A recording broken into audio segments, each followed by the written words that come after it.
live and potre out. And to the beer, via Nsem, some make us a medici and Kajame no malafia. You share when they see a pump him, I push in again, a shago mukone capia, then some pupumiti name pausa. It's an amateur way your bar. Into Bonnie Bay, who you were here now. Into go to the banner, what it you are in trouble if you carry go. Or bend no more trouble, so say you go no. Say she be dangerous, serious, dangerous, serious, dangerous, serious, dangerous. Can I say like girl, you shake it, one and two and I came with fish. And to where you're dangerous, sir, Cordier. Dwaso Nsem Juma die sunie ene eye edefiada eba ne se so da no hu se eye DJ 05 ne bre na so din DJ 05 next time let's get it go what else this is the refix. All right, so are you ready? Okay, in this last what make DJ 05 na denyuma giye tata abedru sabrei mejidi se ohun ye pa na anopai so wasiki kakra wotika ma na aboti nko so ohun tumi ntwa na ase na uboti nko na aboti nko efiesu na wano woni adiasa na bom usasa de it's a form of exercise ntu yo bia opasa pa bibia wo se bia exercise na ye nsa no mi ona nyame hwa motere osugo ma me live am potre aw eto de bia via Nsem se me ka se medi echi anka je me no mala wo hye ebrena no so abopa ho sema no edu 7:10 am Adom 106.3 Dwaso Nsem Dwumadi fi sabre ekosi se no dubebo ene ye de somgo edia mejeso ene abena pokuwa wenie na Dominic Siyeboa Kofi Asan Oman Hene Kwabena Asante Kaolin Tete Kosimafo Ayuwa 05 ena DJ 05 omoni crew na mo kame ho no pani adi Dwaso Nsem Dwumadi somwo na efi sabe ko se no dubebo no ne nkomo no doso wo se ye be share hefted bit na watwi mu nyina de yaka ho asem eye liver yemrebo no na dwumaye ne sinto niema edeba ene kwan ye be fa so abo ye liver ho ban na abribia no enya ho de amayen next time Entene ye ne doctor Esiama Junior ebewie wo so na afenso ya chef ho sensem senura emergency cabinet meeting ekoso ma omampani John Dramani Mahama omasi ginaye omosi asoye hwe yisi kasem so ene mo hwe nyina mahoden sem so no ebema yehunu the next pricing window no omo de betuja na yehunu eto ahodo a womu ye fifa woni bo no so amane bo na gina womo sanso chesaban esemo kena so kase womo asoafo ne appointees ahodo fo coupons ankode bedi dwuma no womo ade taboato so no aban se ogusu gina hodomo a asentuade enso ne ho sensem a aba ho se ne lorry fair asenkafo keka womo betum ne ade eno so aban no ade adwuma ase asuye hia kwantempon sam so akonia badie so se wo mo anya dwuma na metromas buses best or habi aba no wo mo fa gu kroma ni manim ya na wo mo nye fofofo se de be yankrofo ho be han wo eno so ebedi nkomo na meni master wo ya we esa attorney general wo mo de nsem bi akodan court ya wo chese tumi a ekita special prosecutor yes atumi no ema ne kwan se ono betumi a prosecute senka hwene bibi efori be ho eye dwim de kata se kankan ne proye no special prosecutor etumi di me kogina court eno na attorney general eche se e wo se ansana special prosecutor ebe kodi na asema kodan court edu obi akogina court no e wo se wono attorney general no obona mane na wo nyina no etu ho anamo eno ho asem eno so anopa ye ne lawyer fo bedi nkomo na omama ye nchemu yie tia member school fees but I refuse to ebeke kasa se kobane sadia na enam sa attorney general no eye appointed by aban bi a waba na se president bi a waba no ye na eto da bi a na dwuma ye no etwetwe so kakra na se twetwe ho wo mu kakra esansa wo aban na yi wo no ye na edin se obetumi prosecute wan kasa nkrofo e waban kro na wanya appointment wo mu no na eba no se de mo kan so ebe ye dwuma de a na ekire se special prosecutor ne fa ho de okita ene independence no ne kire se eya to sin agisa lawyer fo ba omuno mu mumra no o me memo ye ene enchichimu Dangerous, serious, dangerous, carry the go.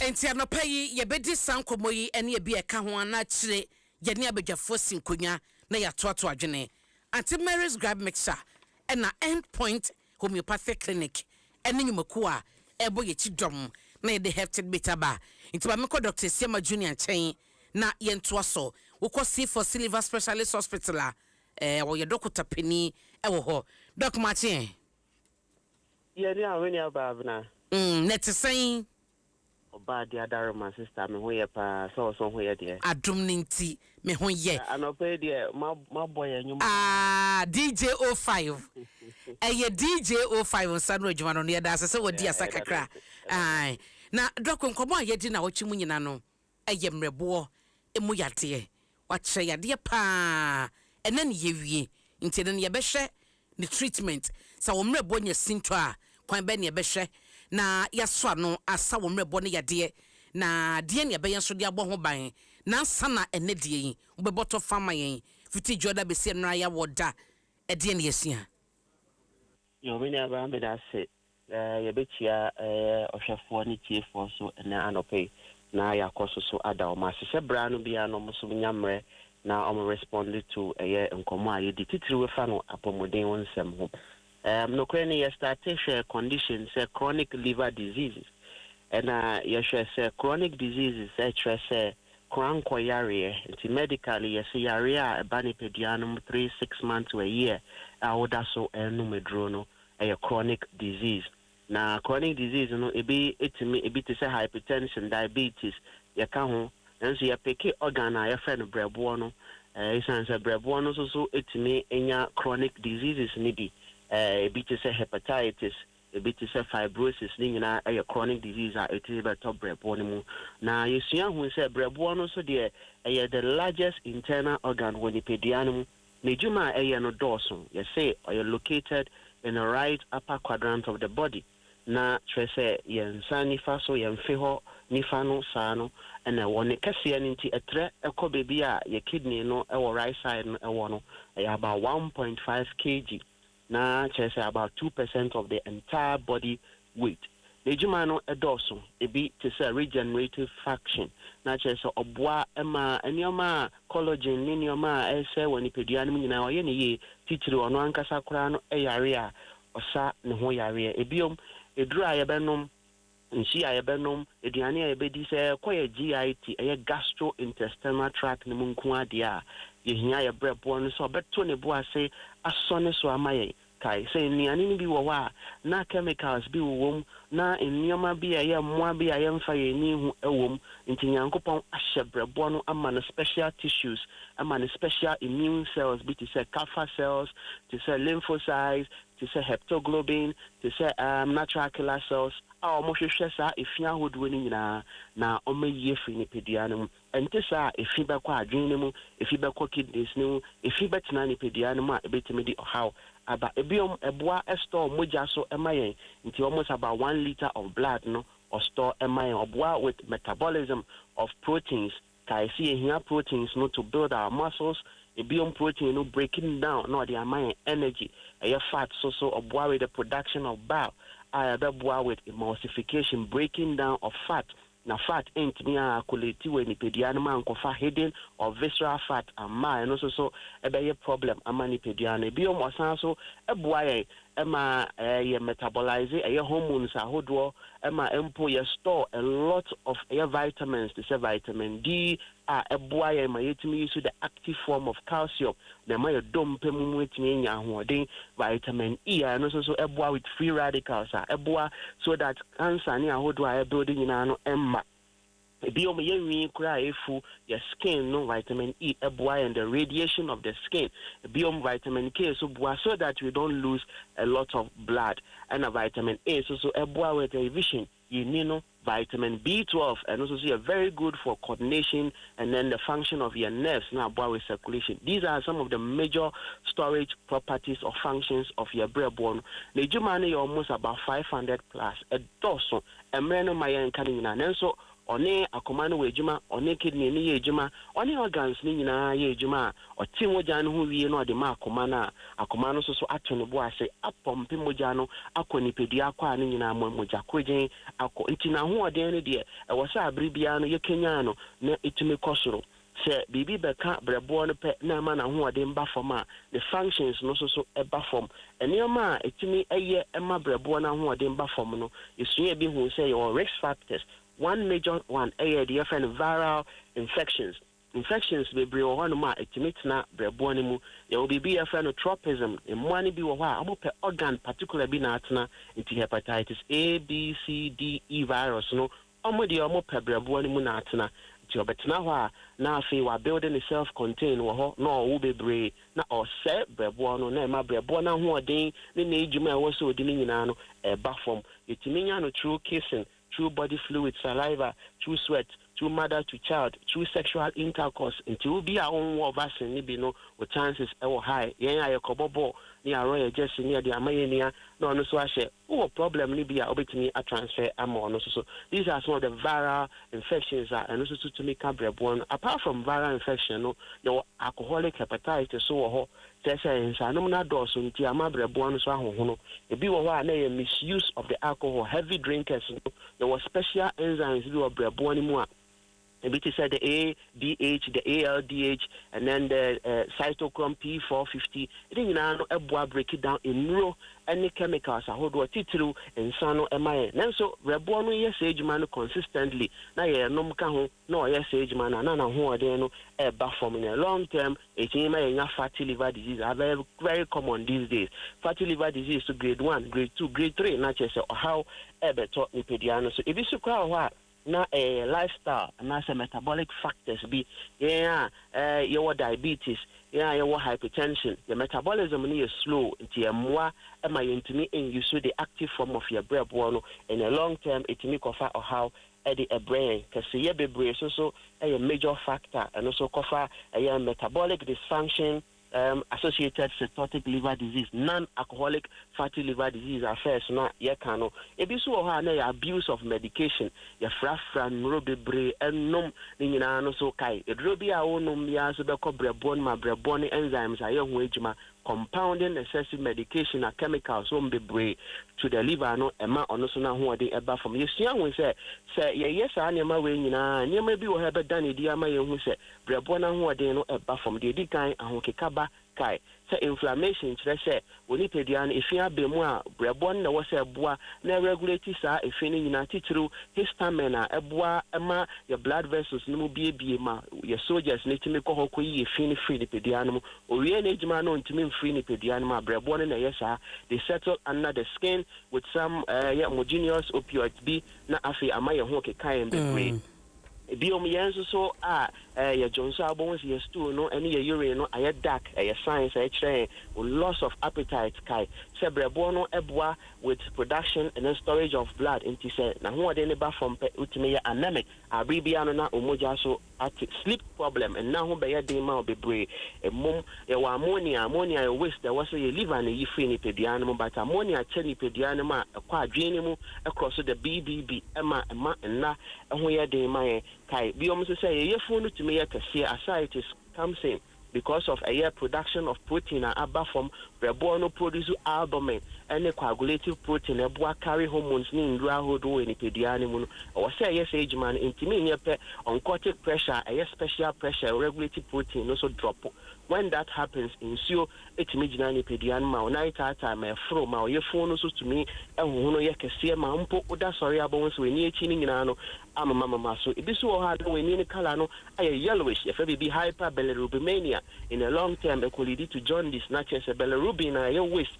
and can was say liver and you free ni pedianum on to me yet into a settle way you so now the problem a brain in a long term crowd to me a fetal hepaticus the liver will give us a bad breath say liver no nkasa no ne ho me no po ebema wo se be nka beba wenum nka no ebi wo ho na enyan kura te say garlic any kosia say ya kan bom besel ma wo liver na ho ode no emba form se wo hwe we nyina ho we nyina na we ntu ho ana mo a major complications are it me the brain pediatrics so liver no to me enlarge pacho liver ni enlarge ayo how e bi wo kra nsuo tini beta ho ntia wo se wokọ na ya twe nsuo ni nyina afri ho ma o twe fri ho so enche na foforo asan ba etimi ma wo nan nyina ho ho no etimi ma wo nipadia ni nyina ho ho no etimi kra ma wo kidney enya problem. In fact, if I do a liver problem, no, almost about 40% of them, you know, a kidney problem related condition because of a liver. No, can I say a liver and a kidney or cross talk, a bribia liver, no,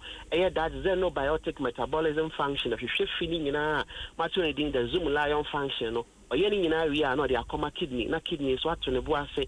As soon as we dear, you hear say also back to the body, no, now you reabsorb into the body. Dear, waste further, no, the way you frame it. You are in a year, Juma, one gets problem, likelihood say the other will also follow, no, a high. Okay. Long term, now when you're splenomegaly, and I say hypersplenomania, there was spleen is a special organ, a boy, a part of the homogeneous phagocyte system. Not just a mobile. And when we fin on a lymphatic system, the age man, and to explain age man, we was so ye fin how do a free pedia. No to me yet on what your blood production into bones or mojas what bones a sebi or right side, no call left side, no names one at the Ensaka na a yo ya. Spleen so see organa se liver any problem a cano a biome it mean pulmonary problem hepatopulmonary syndrome so your liver no problem it mean my lungs so any problem your home no a problem my employer circulation be a problem your liver no any organs who do in a ejima mesra say yansanoma so the owe biano so na bomodiana ma unsanka liverton be Kenya or bre boni na ma bre boni jima ya bobo so ne de mra ma ye kwan ama ye ndi ho komonyina ayeye so liverton you draw and was see for see dia beja so free your mind India from 12 years and above obetimi anom senia ye ko weekend ya you didn't see a baby from your bear sitting, you be shared of one way, dear myself. But more than a man, Sanka Livoto. Now, any in area, would you live to no a Kenya or Brebono, iron, zoom lion function, ye, detoxification function, ye, mesro. But more than a show of bread boy, yes, I said, Cocrameto, Brebono, rise these days, we need to do. But I feel no na moon crown and a free as far as because of liver problem. Rise the brain, yeah, kidney problem, be brain. And so, Mr. So, Pian Fanny and Shanny bread boy, now on moi, no shed the ODD, come nimpo, the ya, say bread buono. Yentu ye hofo na ye mansa enka liverton e pa cha liverton obenye bi wo pharmacy bia e bell na mom se eye de ma wa o friend number me de to joya na visit C for C liver specialist branches ni nyina e wo Cape Coast Green Hill opposite Addison Square Garden Aguna Odobenso branch kese pa ho Kumase e Joso Kwamo Jache Junction na Accra ha de Adenta SDA Junction e pa cha branches ni nyina ye juma from Monday to Saturday you start exactly 7 a.m. on a dot to 5 p.m. Treatment plan is holistic. Baseline investigation or how short organs and baby asimato na war and sani the natural homeopathic remedy e Kenya in pediano and monanka satini asan ho ya area ya build diet plan so ama onakai se form your tempera and a class here permanent exercise beyond betting I but okay dog actually exercise also we my pomodino ICP so for number in a friend place to order free promo of delivery no go so I run it baby I will be ano place you order the bro asumdue mu a unchi ahwe per head be aso benya special discount number no 050 00 40 331 050 00 40 331 and now say 050 00 40 328 050 00 40328. Your Netherlands branch also number near plus 316 879 855 84. Plus 316 879 855 84. C for C liver specialist hospitality. I say obre bo e ya won kwanti. Omodia na she ne din na bai na kai so say ye giendro ni di e treatment plans ne din na bribi e ka say once treated forever treated. Okay. Doki that's say any ebrawanya ejamanya Dr. Isiama Junior C4C liver specialist hospital ena Udini Juma Auntie Mary's grab mixer eboy ti dom ye di juma di ebrewa anopa bia hefted bit no eba wakwamu eye Antimary Sadaroma wo ye batan kita kwada ya wo no fofra ma bi men wo eboan kwada ne yie akwada bia de bia na fo ye kapu from magina ne yem na bo ba eje na ho bene na akwada ne yem taye ne ya no kwadaroma Antimary's grab mixer pharmacy bia tuntu no ko hon ma obenya bia to NS Chemist Limited ene de Antimary's grab mixer ba ma san ka bi na oba no ebenya ahoto Endpoint Homeopathic Clinic yeka endpoint a yade bia de ada no so kwankro na wieye Endpoint Dr. Duboatin na pamfa ye krado o se oba ne nchen na prostate na de ba kidney anase ye female fertility a akonya no wo ho ba obeye free scanning na ma na oye scanning no a echi na sinto bi wo bibi wo ne yebo amane a na de eno achi no na fe wotu ho na mo na de wo se wotua na scanning na ye de ehwe se problem ho na problem ni ho de free bia ya na ahosihye eta begina wo so wo ho a wo number bi na ye otititi wo na munti timi sorry na asanda wakuma bo kim ni nyina ye nsenche ni bia edede mahunu se bibi cost ni padua ni ma entwa yi Endpoint Homeopathic Clinic bomodin na ehwehwe wo machi kwan kwaje wa yaresa 0244867068 na 0274234321 na woni wo mo adi enkomo yenko ahomaso na yenni enkomo Yera Collins Adoma Komensa wokomra sebejefia or deputy rank and mines and energy committee afija Kwabre North emra sebejani no yede no emonkomo honorable Martin ada mbato bibia ye bokode me no ka say de Nyankopon de me kwa chebe yeda sene ebra wanya amayen na ye senkomo na se anra ye nyanete se cabinet nhyiemu bia koso me kwowi akire Yera Kwachufu so abaye announcement the next pricing window no Ghana fo benya hoto eba no fa ngobo no ene etuo bi aban no ebe ye free so ene ade de kan sa enkita wodie ya omode beto abonte no usobo hu say timely Ghana fo hwehwa na mama ncha obi na ncha wetie for no hwefo first of all no yen cry our minority there the thing said it was long overdue obeka ya be 3 weeks ago and na your press conference me and me leading the press conference and your man aban asote say the air koso Iran Israel US in terminal ebema fango born akoso inti aban enmanimu ya the owo hu to me taxes ne levies no nka onyen saka ye kakra wom na Ghana for enya hoto sabre ne kan no mitieti aban panifo bi because o yenya ntobo ase ye ntwen bia na wo no kura ejai so na from all indications kasana na eba ho no na enye too clear. It was very clear to us wo no end anytime soon. It's near say aban only taxes and levies ni be free show. In fact, you can one Ghana city we beto so last year June you can want something ka omunin free ho and a sanitation tax you are at a force in a brow position. It described it no as a nuisance tax no. Near so say and near part of the taxes and common train cancel and now almost suspended na a month for inya omohun ha kakra. But be that may no better late than never. And Matasa buying a emergency meeting and Felix Kwachofu Su Edin Sembi Betuda say the next pricing window no omba be suspended some of the levies. Name one specific as to levies cry omba be suspended. Or say the finance minister and the energy minister a bit briefing as to the details of it.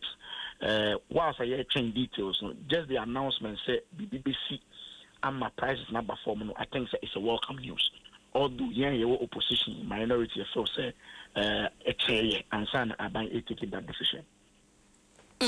So kase a chair na every ben and anka buhunu se be timely say Ghana for here sa asene so na ka osa ban de ba. In fact, can you see a chain crama full no 17 cities to 18 cities? Can I see a chain man kosa? It was very clear to everybody. Utie Donald Trump, His Excellency, and Iraq for more rhetoric. No, it was very clear. Say, in Tokwano and anytime soon. And now crude oil prices across the $100 mark. In fact, a koya up to 110. There 2 days ago, I'm announced ceasefire and about form kakra. And so, and Ray, I mean, it's say, we say one of the conditions of the ceasefire, and they say Israel, and yes, Omo Bombay, Lebanon, and so, almost Bombay, Lebanon, Ama, the Strait of Hormuz, I body in the ships, no, Echamude, Fango, Lebanon, almost out to Mutu. It's a very volatile situation. If I know what they and so they have to negotiate on those within these 2 weeks. I anticipate, based on the air caution nature, the net 2 sure says ceasefire will be sustained. In any case, we share some of the conditions. No, Iran force say, well, be issued the Strait of Hormuz, Nibiano, $2 million per vessel to take care of their reconstruction. Businessman be anywhere. What is that extra 2 million cost air tonnage on passing on to the consumer? And even if the ceasefire is sustained and the conditions or more kind is agreed upon, obviously, no, that extra $2 million, no, any extra insurance, will come back to hit the consumer. Don't forget, Strait of Hormuz, no, it's ship, no, and just a car content, no. It will take some time before they will bring back into normalcy. Obviously, there will be some shake-up, we anticipate the same case because it was clear, Ebekwa could do baby a year. Na D-Levy, dear baby, no more ekano, Drumso Levy, by no de by 1 Ghana cedis, de beto little be a sum. There is say, temple for your marketing companies. Dr. Revision upon air calling on the government says so far. Sasika no mo jeje no. Wa mo Emma Munaho, Emma Ghana for Ehunu. Sika dodua omutumi enyaye from Sadrum Solivino.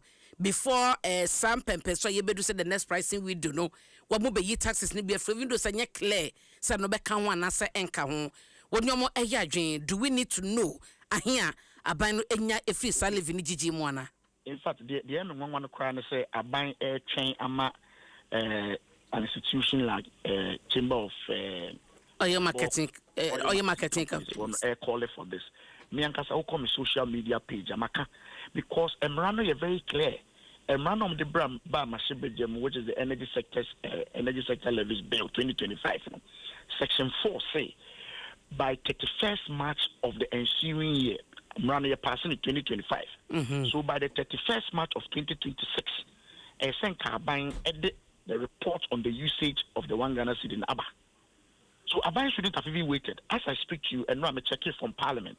Up to now, they have not sent the report to Parliament. It is AMRA. You don't even need to wait for them to even. In fact, Emrano was a joint memo between Dr. Atto Forson and Miami Bema John Janapo, which stipulated say by the 31st of March 20 of the every year, Biano, or the report Beba to give us an indication of how they used the energy sector recovery levy. They were supposed to do it on the 31st, and now I know they have still not submitted that report. And that's what trying to be and run almost somewhere. It is a very good call, very, very good call. And Miankasa, as a deputy ranking member on the energy committee, on my social media handles, I have called on the finance minister and the energy minister to provide that details as per the dictate of the law. Na say omo atietia ase omo buomani aguso ayemaye na monte hon propro bia na omo ya hoboa ma making a case ma request to the finance minister and said the energy ministry no response be if you hold ma ba pen sama puso media ba the point is that any request to cry omo no body run ba me se bedwum omo de ba no ka say on the 31st of every year, which is the preceding year, and then the following year, or what the reports on the usage of the fund, and that's what we're trying to you requested. And my on the 31st, no, I did by betting on social Facebook a year, Metroy, I remind the finance minister and the health energy minister say, or trying 31st to, we'll be requesting, we'll be needing the reports. So I bring on Parliament and rise here, or man farmer, I have to. Now, I'm no Cassie, or maybe so. It has not been presented to Parliament. More beyond in terms of Parliament on recess. recess near the plenary chamber honor recess, but the institution of parliament is still running. The Tobacco administration, they are running. The clerk office is operating. They have not presented it. It will be Bumrano so, and Rano Manka some of the buyer, no Mebuso. And come the buyer, and come in and discussion, discussion will be say, once you know Moji, or when because once the neighbor Moka say, every year you bring up 5.7 billion Ghana cedis. How they use that 5.7 billion to purchase food, and some they should explain to us. She can't buy any. You intimate 5 billion, and as your broso, your tough and vessel and 9 at their power thermal plant. Give us those details. That is transparency. Up to now, me know that has not come. And the request from oil marketing companies, it is very, very apt. They are within the law. Okay. Eti just say fitting ne koyano yen hwe ni mu say ehun samo besore e wo mra se bedwafie. As I speak to you, we are on recess. Okay. Yeah, more resume ya. But and just our train crime resume. As I said, Parliament is still running, so they should present the report to the Clerk of Parliament or the course. I know almost to see a pigeonholes. Everybody can read it, and that's on the website. Our finance ministry and our energy ministry, every Ghanaian who one Ghana city win can go there and access it, so that the bit who says you cannot you clear every day. Now you petrol. Don't forget per liter. It will 1 gallon beer. We pay 50 pesos. Every gallon beer will pay 50 pesos. Okay, you so meaning say na him okay na so. Until the auto 6 gallons and answer 10 gallons. Every gallon beer will pay beer and 50 pesos multiplied by 5, multiplied by 6. And nothing a VIP for an increase your more first no. While a VIP bus, diesel staying no better. A good term. Each liter beer of diesel will pay 1 Ghana cedi. It is loading the VIP bus 30 gallons, 50 gallons, multiplying 4.5 by 30 gallons. That's how much they pay to the state. So it is just fair. Say a buying a bit transparent. A bit catchy. Say say now, but say na you use no. It's just fair. And I'm surprised as of now they've not done so. All right. Yeah, my man sign for one call a year Levisa. Ewo ye petrol sa wokoto fuela liter bia no sa wo shema as to speak no ejina be say 4.27 pesos eno no ye eto a eda liter bia obeto so mo call for the sanitation levy maybe ono ababa is it 10 pesos sanitation levy no. So the difficulty now is that oma consolidate sanitation levy delta funding na boom and omo friend of energy sector recoveries and repayment levy. Okay. Consolidating in album. So I don't have the exact figure with me, but I know say the amendment bill they consolidated about 4 different levies, energy sector debts and recovery levy and repayment levy. Okay. But I'm sure say in your report we can get the specific details. It's not missing me change the minister finance and energy based on Felix as more the buyer. You change the specific ones. Suspended. At that stage, maybe I'm sure so we can have a discussion. And see, in your estimation, no, see a diesel aging about 17 point. BB, a big watchery. I hear I was sharp by no. Bet to me a year fees to Sabema Ghana for home from 17. Bet to me a bejina saying. We from the beginning were very clear in our mind. Said the 1 Ghana cedi was not very, very necessary. Ukaya, debate on the floor on the 1 Ghana cedi. A buying paying for Miami Janapo. Also, 1 Ghana cedi way and map petrol price and cost okay. But it's not lead to an increase at the pump. Sabreno need a ton petrol and my sign a gaso. It was $75. In fact, at that time it be $65 to $70. And an exchange rate no abba form. So they were basing an increment of levies or taxes on the basis international price was doing well. And one on the argument, and I led that argument on the floor. So it is wrong for you to introduce a new tax on the basis of some stability on the international market, especially when you say you don't have control over what happens on the international market. 1 year credit, and at the air cost. Fuel has moved on the international market from $70 to over $100. It's a price of fuel at the pump. This will tell you, say, Sabrina fuel. A year bay, year ton of 10 cities, 9 cities, na or more cafe aban papa ban. Yes, no idea what exchange rates. Name aban papa no more can was because there was some stability on the international market. So we were urging them, say, it is not prudent for you to use the stability now not to increase levies because they be a now okay. The prices will go up.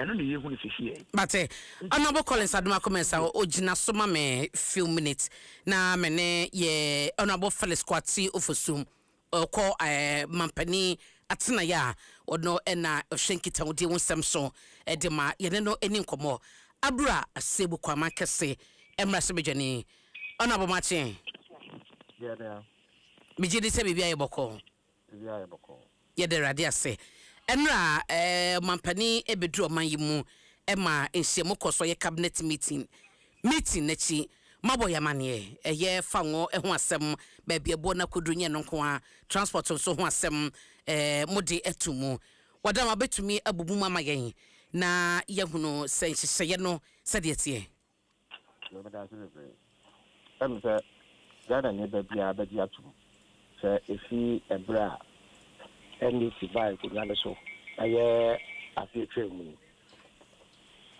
esai ejise papa yaye any sikasabon to tie papa yaye they will refer the economic management you know ama fa ngobo boso ni bebre na teba afọ ansa na yare be ko yaso no na obi anim fa ko afa ngobo jina edu baby ewo MPP abai na so fangobuo okoto no filling station diesel na ye 23 cedis a liter and petrol ye 17 cedis eno no na odo na ejina tikacha mo se boni a akoso saa osomi a diesel kodu 23 cedis no na fango woko amanfenja so a barrel ba ko ye $86 na so fangobuo ekodina 23 cedis. Many workers say last time I told Fango Bumono, a boa na barrel, almost $111. It is $111. It may my boa work from $86 in November 2023. I get it. Say a city now, what dear Teba from Precope, and when people are personal copas out on the buy, but the many accolades. Ponele kasano kedi say fi aban papa ba ampa aban papa ba ente sa kamino kasenga fa ngbo na be 20 this a letter nti efe e de to crack as mo bia ti ase se e yesikata mo se bone any ti na ho de e call for nti e na ma fa ngbo course ro sa under MPP November 2022 23 cities a letter for diesel and I know kasen these are 17 cities a letter which is 6 cities less than the course of November 2022. Inti so we catch us say I'm saying ya so bo nko anti na ma fa ngo bo course so under MPP na enya no kra na catch na ye boss dem ka ho do rather some sisi ai me no ka say di obi abagi atu say NDC buy no e say papa ye ni nti no fa ngo bo te ko form sa ma do the near turn under 9 cities. No question world market price of crude oil call form. But any city there call form a course row and the NDC. Nka nebo no call form sa send your turn the pump. And no see as no cry. As you will be able to make you it. It's as a fan will go away. A name answer. A bois, ya DJ, I'm saying so. A 2 hour a bind the trousseau. And I feel CD no any dollar ninkita hoji the different exchange rates sane mami ensen and the kabum nti an MPP no the world market price any exchange rate na atetia pan some say will be any mu say asma make ya no kre if 6 cities June and July 2022 make a CD no to $1 equal 17 cities November 2022 nti akoba ni saa ebo a woto no fango no amano no what the bag na high because through be because of seed na one and then enter sa into that must be put on record sɛ be ya obi me da Ghana for kan so mo sɛ ɛyɛ Russia Ukraine ntɔkwanti pentina fa ngobɔ kɔ so sa na entity tisi ame no kate yan ye betumi aka sɛ ɛyɛ san ntɔkwa we ntia that answer na ntɔkwa we mra no ne yɛ bebi a fa ngobɔ gina ɛkɔya akɔ under 10 cities MPP for ba abem no na fa ngobɔ yɛ 3 cities 50 pesos at the pump omo de ko gina 23 cities at some point tenye city na move ya nkan ko ba ne sa na esan sɛ ntɔkwa bi ama ne home so ɛwɔ America Israel na Iran ntam nti no Iran o mayemo no omo wo epo no ba bia ɛhɔ ne yɛ ɛkwan ketewa bi ayɛ frɛ no Strait of Hormuz na woba ewiase afa na nyina fango a aya yedi hu dwa no emu wɔ ha nkyɛmu aduonu 20% ɛhɔ na ɛfa nti ndɔkwa ne baayɛ no ama Iran aban no atum sɛ nya de o mepene ama esusan bi akɔfa fango abetwam wɔ hɔ agye sɛ bi a wotie sika bi anaasɛ woyɛ esusan a wonya America na Israel woni omu ninkita ho bia ɛno ntina ma edwumaku ahodo a edifa ho dwa no anka ɔmo fa hɔ no ɔmo boɔ akɔsoro etan sɛ wo kɔfa hɔ a ɛsɛ wonya de boni fa ne insurance ɛyɛ nsɛnkyi baa sɛ bibi kɔ atoyɛnsɛm kɔto a wotumi enye sika de aso ano ɛno ntina ma insurance ne boɔ wone ɔmo ɛkra fa ngo fi abochire baga na haka so meka kyerɛ sɛ ansa na ntɔkwa ne bɛba no na insurance for one cargo of crude oil na $60,000 per metric ton and then no ekogina $1.6 million nti obi agye tu mu sɛ akɔsoro ɛna fa ngo bo na nkasa so akɔsoro the saa ne nti no ɛwom sɛ sidi no agina yie ahoɔden wɔ mu deɛ na so esai fa ngo bo akɔsoro amanso nja so no yɛ ho hwe anye yi kan sɛ ni yɛn nsɛm nti no ama fa ngo bo akɔsoro kakra ɛwɔ Ghana ha na sɛbi mpenesi opening tena fie ma sɛ biamfo ya ye hu bia na so ehu sɛ ɛboɔ no asase ɛkɔsoro a sɛ yɛntu wɔn na mo na ekodum pempenso bi a ɛbɛma ahokyerɛ aba Ghana fo so le saa ne nti no ɛno a ɔmampanin ofi France ebedu Ghana ɛno ahomakye ɛno a no mmiɛnsa pɛpɛpɛ ɛna ɔyɛ putupu hwie mu a cabinet mpanimfo nyinaa kɔhyiaeɛ ne ɛkɔhyiaeɛ a yɛbɔɔbɔ nsɛm no ɛbɛtɔ ogya sɛ ɛwɔ mu sɛ sisi a ntɔkwa a America ne Iran ne US ɛrekɔ no ano abrase ɔmo sɛ ceasefire kyerɛ sɛ ɔmo de ɔmo akodeɛ no ato hɔ na wɔtwe mmienu ɛkɔbaa ne saa ne ma afa ngo boɔ ba fam ɛwɔ amansɛngya so nanso yɛyɛ nsisiɛ no ɛbrɛ a saa deɛ de baayɛ ɛne ɛbrɛ a yɛsan ahwɛ fango boɔ ba yɛfrɛ no pricing window no ɛbɛn dodo nti ɛbɛma fango boɔ ɛwɔ pump wɔ Ghana ha akɔsoro kakra sɛ ɛkɔsoro kakra ɛbɛsan de ahokyerɛ abrɛ Ghana fo ɛno nti yɛsɔ ano prɛko pɛ nti ɔmampanin ne cabinet baaso ngya no baaso nkuo no ahyɛ sɛ ɛyɛ ɛtoɔ ahodoɔ bi a ɛda fango boɔ so sɛ meka kyerɛ sɛ ɛyɛ amansɛngya so boɔ ɛtoɔ ɛna exchange rate ɛna ɛka bom yɛnya fango boɔ wɔ pump ɛwɔ filling station Ghana nti sɛ yɛntumi nyɛ biribi mfa amansɛngya so deɛ no deɛ a ɛyɛ ɛtoɔ no deɛ yɛbɛtumi ayɛ ho biribi ɛyɛ cedi ne dollar nkita ho deɛ ayɛ ho biribi koraa dedaada ama obi agye tom sɛ edu twam ebi nsi Ghana abakɔsɛn mu da nti si ano yɛyɛ biribi afa ɛtoɔ no ho nti yɛhu ɛtoɔ baako mmienu mmiɛnsa bi a yɛbɛtumi ayi efiri so ama ɛboɔ no aba fam nti yɛahyɛ ɔsoafo a ɔhwɛ sikasɛm so ɛne ɔsoafo a ɔhwɛ nyamahoden so sɛ ɔmo nkɔ mutiri mmom na ɔmo nhwɛ sɛ ɔmo bɛyi saa ɛtoɔ no efiri hɔ sɛnea ɛbɛyɛ a ɛbrɛ so sɛ yɛsan abɛhwɛ fango boɔ biom deɛ yɛfrɛ no pricing window ɛno no bɛgyiri sɛ 16th April ɛna saa brɛ no bɛso ɛnto asɛ enu hɔ no na yɛyi saa ɛtoɔ no efiri hɔ yɛyi firi hɔ a ɛbɛma fango boɔ aba fam ɛwɔ filling station na saa nhyehyɛeɛ no yɛyɛ no nawɔtwe ɛnan anaasɛ bosome baako sɛ bosome baako akyi na sɛ nneɛma asesa ɛwɔ amansɛngya so na sɛ boɔ no aba fam biom deɛ na ɛneɛ ɛnkɔ so ɛntena hɔ ɛyɛ nhyehyɛeɛ a yɛyi ɛnkɔ so ntena hɔ sɛ ɛma fam so na ahokyerɛ no da so wɔ hɔ a ɛne yɛbɛhwɛ kɔ yɛbɛfa so a ɛbɛma nneɛma abrase ama Ghanafoɔ nti ɛyɛ suspension sɛ yɛtu anaasɛ yɛtwe asan sɛdeɛ yɛka no twi mu no yɛtwe asan ɛyɛ bosome baako ɛno akyi no yɛbɛhwɛ biribi a nneɛma gyina na yɛde ɛho mmuayɛ abre Ghana for. Etosu ni no. Cabinet esanche oswafo a ohwe akwentu nsem so. Ye friend transport minister say. Nanseng nensaka eye metro mass bus makomako oha. Eka oha miensa ye de ba Ghana ha. De di kan ye oha naba. Na me ya adom a eye August bo so men so no oha besa aba. Na November bo so men so oha besa aba. Nti wo de kan bo mu a ebe ye aha miensa. Na esanse oha abenti no. Ya hye ne se onhwe na enumenimu ya no saa ehye no ye fenwu akwan so. Na beebi a nipa abo epi so a omo peka anopa ne enyume onhwe se ebe mana kosa akwan de so. Eno no beka the metro mass for ewo dada no ho. Ene ebi a yesake fi eye FTC ho.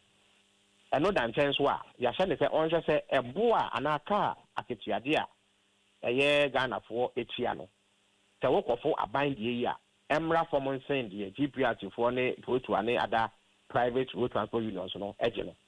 Ye we se ne be ya abema Ghana for ohun ahare wo mo na ahokyere amba wo so ene etoso miensa no wo be ka ya afi etwem yo mampeni de tabo eto eye fa ngo a aban pedifo egifi aban ho nti mi se no ye fa me adwuma mo se so afo a me hwenkita ho die so no na wotu bia ne am fa ngo e ma me de go mission mo July bo so me afi etwem ana mampeni se se sa nhye ne yentwem nti me no ka sei aban peni bi eni wa oje saade no nto man peni se o san boye nkaye se sa ahye no obi no bi anhwe no wankobuso ye we amana beto dwa se bi se Ghana fo ho kire wo mo aye so ye ho kire ye nti ye bibi a ye no ebeba ne se ye bi de na Ghana fo ho kire wo mo nti sa atabo no man peni abo nkaye te edaso wo ho nto bi anhwe no we mu so nti am se enema miensa efi enranche mu eba ye no ere na mdi atude.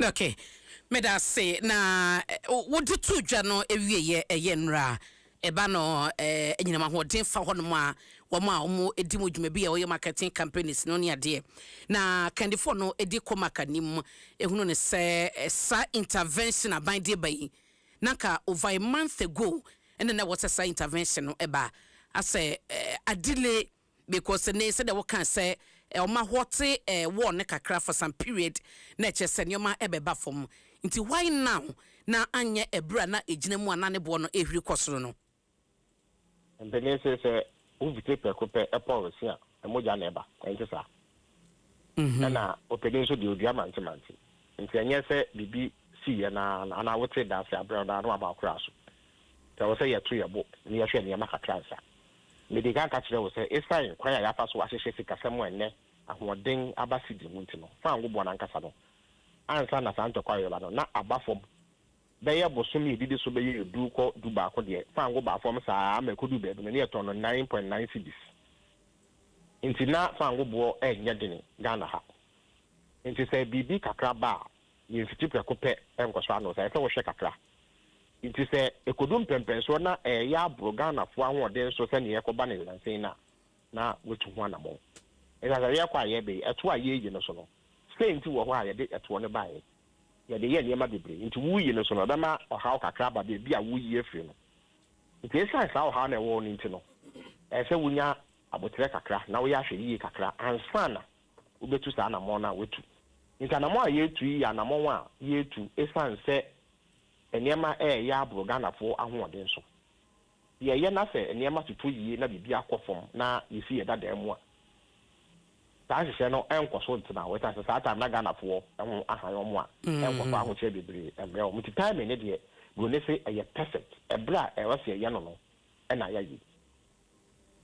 Okay, na yehwe deliver one city ya ebeto so emunkomo eba bebre ni ade na the call for transparency ni accountability ese ebi de as ebi susu se possible se no ebe fi honum na se ebe fi honum a the call no ene se ne mumu ho akonta e magana fo hunu se eye bosome mienu anasa bosome miensa ene ye di etu asa wansi de beda so akiri no na parliament chise mo ne ebra no wo mo agi atum no ene se bosumi atwam na wieye mo de ho akonta bo beba ne ho de sika no mo de ye so far yente ho asem emu ama ne yete sen ho akonta bo bada ben aba ɛyɛ tapre ne teku bia abaje da fibia no afibia yibu won konta ubi sabe ni akolensa ono energy committee so obeka kire wo se ansa no mbeje afibia budget atomo no agye se omo musika afi etwem no mbebu won konta ansa afi so auditor general afibia oye intense mu ni hwehwemu efa anya aban edega na sika eye adwuma nti nkontabuo se se ne de da wo de da afibia no yeyi ye hu fi mu a enye yi nti etinye bie ni ho se saa sika Ghana for the man ni bebu hu kunta to how bie ni ho ebre so a nkontabuo no ebeba ni etie ne se enye eto ba kopɛ na saa nhye a ye de to dua no beka ana se enye eto ba kopɛ ni ye beyi eto ba ko mienu ni ensa bi na ni etie ne se saa to no se na bi kan ka kire wo no ni se nti wo ho a ye de bai efa omwa edinkita ho e wo fa nwunyuma mu na form stakeholders ni bi ho nti e wo se amamre kwanso ne ni sa nipa ni dinkita ho e bo mo atena se bo mo nkaye no mo ye nhyehyɛ se na be yo mo ho kwakire wo mo ansa na ye de atodwa no nti na manto din ya no na eto a ye be yi ne de minim pefe cabinet ye nyina ye bodo obi anim obi oba cabinet na obi anim eto a ye be yi na emom na e wo se ye ne sa nipa no esi nkonya eri ya no ba ye di nsawoso no mu nyom ho ntiase no mo ye nhyehyɛ ya emma ahokyere mmom so na se na mi di kankan no fiti prekupe policy a moja na eba se de be ya ahokyere nkoba nti no na ya twentwen so enakata na enta se ebre be so se ye de fa anwobo foforo betudwa ye fe ne price window no de na betudwa mo bi ehu eto a me ka ho asem nti sa na tie. Okay. The etwa me no ebewie no the banon for coupons say ministers ni appointees ni bi ebeji aban hofo ede omudwuma asa no communication ni bae no na nkrofo aye confused kakra ese na se last year yi ban ebeto so na asanso ababiem ba brofo na ese woni yese omo emfa enye adwuma anase eni so pepepe se de omampani ede eto so afia etwa mu no. Is it the case sir even though se na ban no ewo ho no na ebi mu fa nya adwuma na entesa wutie esamwa minister for central for share me kan na me ka say all ministers and appointees are reminded and kaibo so advance the judi say musudi ho nse wo say ura wa say nye dwumedi a wudi on air yen kasa ye monum ye nya be bia na reboa but the bawa mudi notice atare was say all are reminded that there's no noise to be made in this studio nti say wo obi nka ya e no kire say mra ne da kana we mu so ana me kan shem say we afi nti wanye so advance impempi no wiase afa na nyina say oman bi ekọ ahokyere mu a oman ni penifo no omo eye etu ho ache nhyehyɛ de bonifa no sacrifice so ati ase nti nka de papa mu a senka saa emra ni wode da nka nra omampani be hye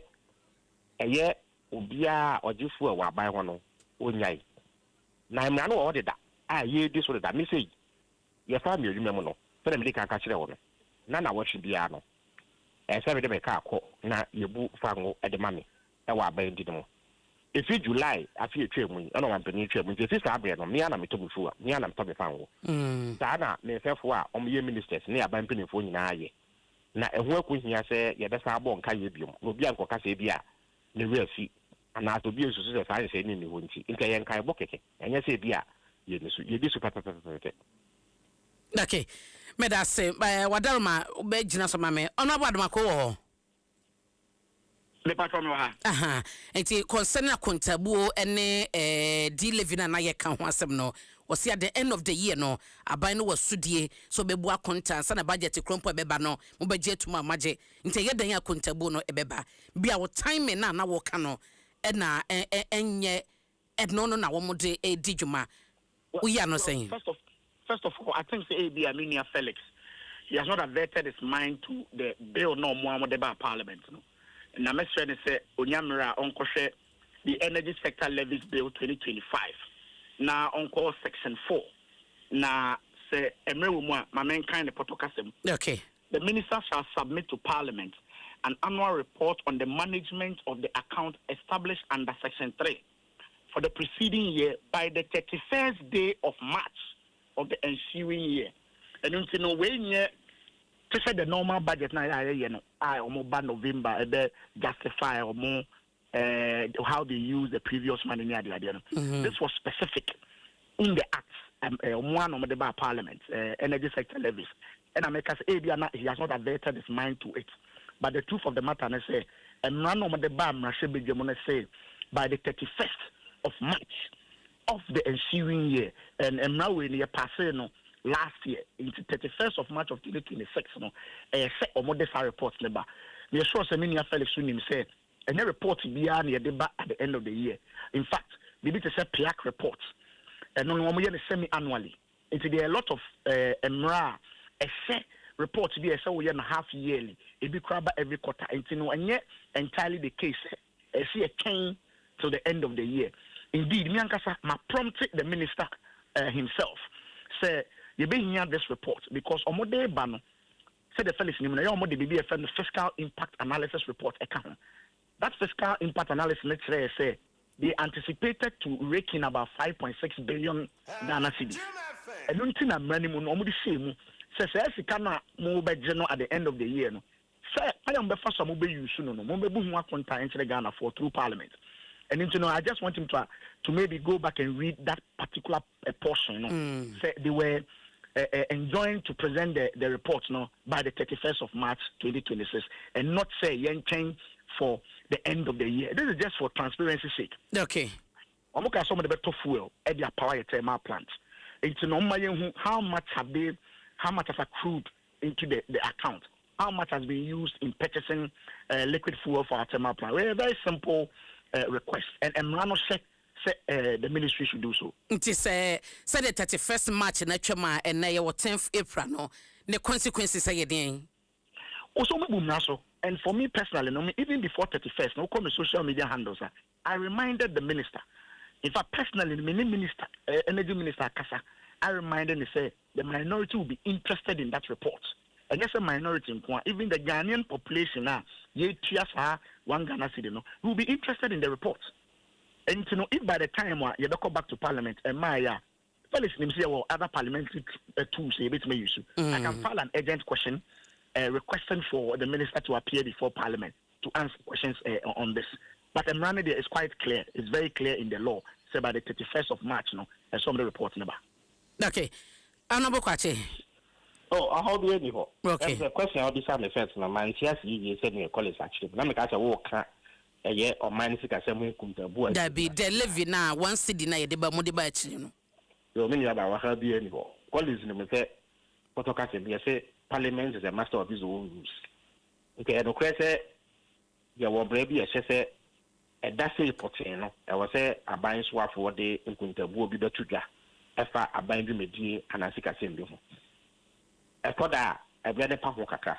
It's as a beer, Sabi and the best of Cranama, I said, sorry, the Bonican races near and I soon you may deal for Bia Bentino, a mamma said again to me and share Sacratano. Me, I'm a local. You are swap for me share a banquet with you so. Edumekuobi omoye edumekua emrana etchire omwade omo nsem asede ye form right to information commission emrana sese e was June afibia June bosome no me de report of RTI no akoto Parliament until last year me de koyi but me de koyi no na me asebe janye krado so mo be frame me se mi meli what masi until edu me kakra ansa na me ko gina ho formally before Parliament. A pound bear was me and I was only answer. And yes, yeah, now my beauty ambra. Now, she began Ancasa, no more so my no, a dozen. It's a queen young mamma quanquay. It's made me about Milia Collins and over. And again, I put it in an over. Say, sir, Kuntabu. On a second, a adore swap for showing about them so the beba Parliament. Yes, was it? She's near a quam with you, see a samba, or the beba, I will be into so much can be anyhow.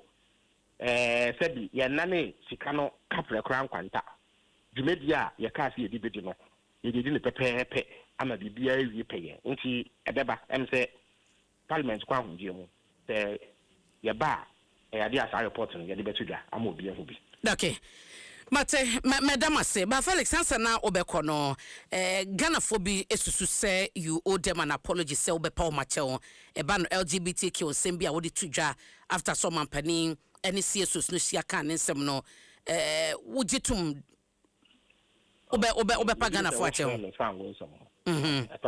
we should take to the issues and what my using an opinion and this things from LGBT in some but the boom comes so the import of our conversation and the media for the they are more person for free but it's fine and some of the assets here no let's say and that for us akwenya be mo to start from na member with studio na me no metna se na sa asem no so yenka my ne my yen pa ya de nko e ya fa ngun sem ho a me di kan kan ba se ho nkomodi eguso our system ni menko e atende before say afia ban me di ntsa anope ada LGBTQ na twema na se ntwam oh entwe ha ho nkomodi eguso koso good and it is part of my topics and painting bibisa menyi say out of place you bit me di aka wa we ya sem na no actually entwe mu e ade e wo ho bill not as well parliament so for as long as step on what parliament ya nkomodi no da e beba nta konya be maba me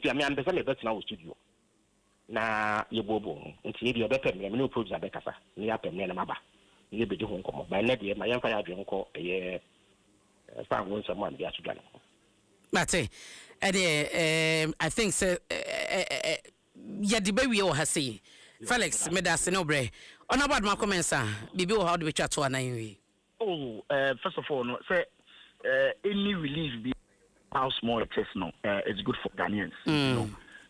Yeah, press conference we're calling for this suspension and some taking off of some taxes. It is how many here or the suspension of the levies. Although you name details, no cry no. I think say yeah that was massive for that step for listening to us. Say details never.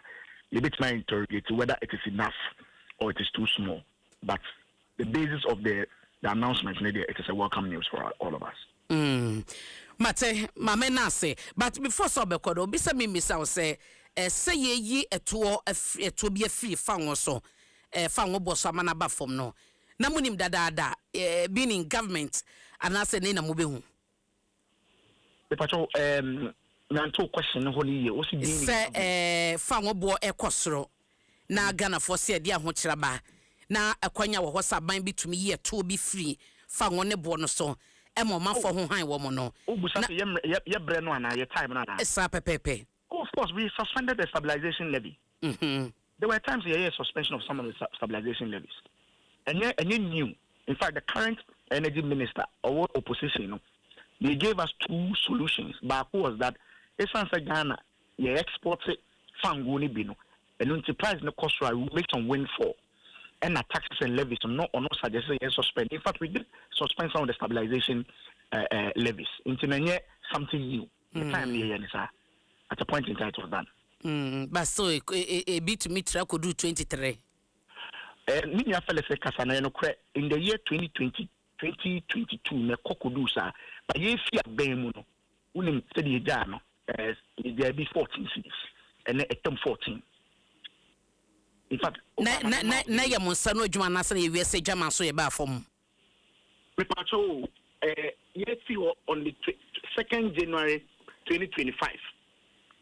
Super XP go for na making 14.99. Diesel XP 15.60. Super XP 95 15.60. And then diesel 17.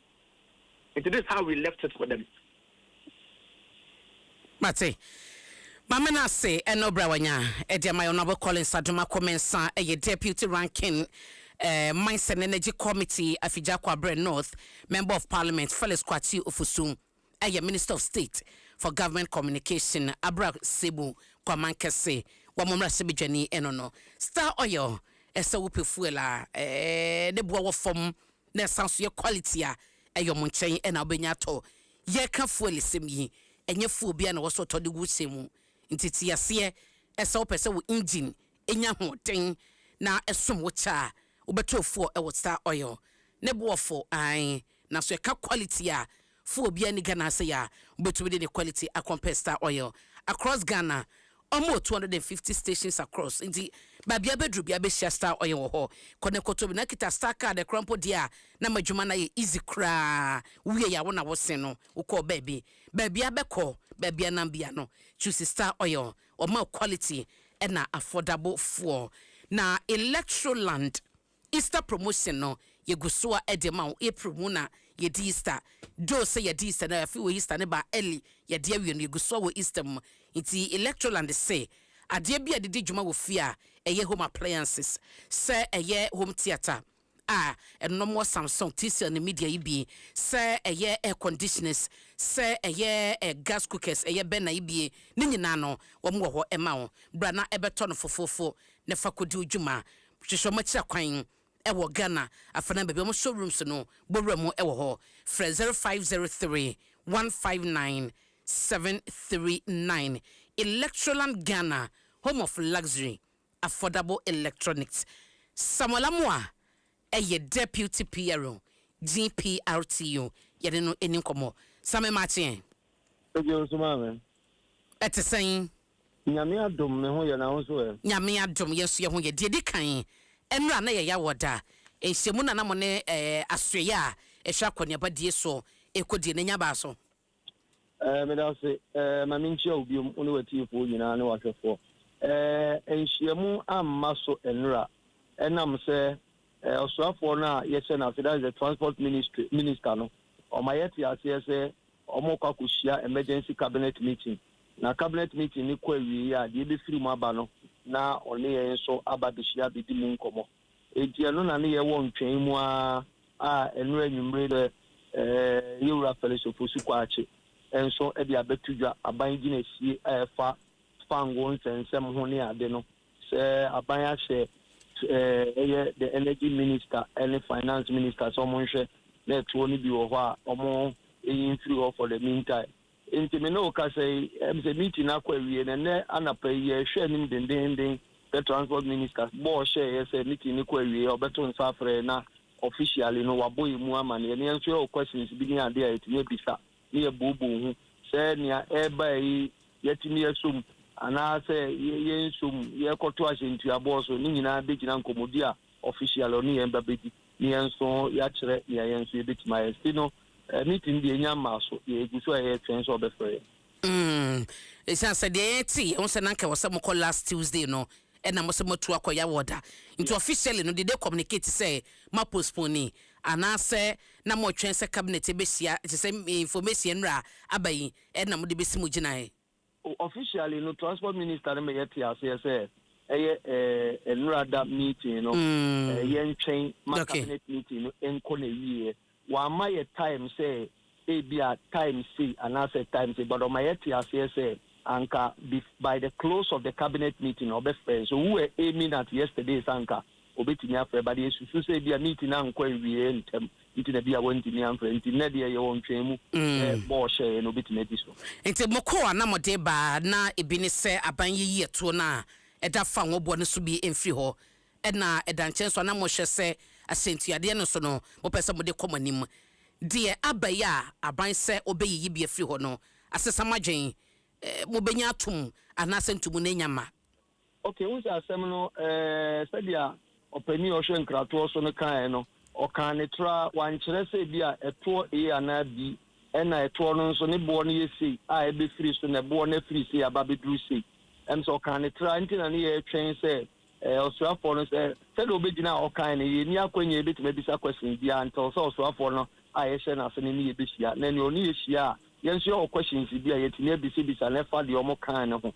enti no answers ebeba ne na ebe determine se ye so mi se yenkoto ahye ntu abo so ana se ye be go ahead say ye koto so enti ye yankasa de no kure wo mu nyina ne se prayer ne se nkafa ngo bo no ma ebe ombe ye bibi ma na ba fom yenso yetime akutemu a yentu ye ka ahye ntu abo se ahye ntu abo ntum na eba pepepe na ma bibi bia nso akosoro enti no ye hwe anim bia osofo ne ye beka ne yenso nsem bia wo ho no yetime bisa edi nchire aban sente so ba o mayen percentage na say sikadodo motie free so asasen kanfo no ahe ente so sen na munya makoma beto yem sen ye yenya nto asentuade so mo hwe percentage sen say diesel gina 17 na petrol ewo 15 ene akire diesel 17 mo hwe sen so eso ti bedura he a na beboa mo a eno no ema mo nto asentuade mu sanso na petrol no before say I can say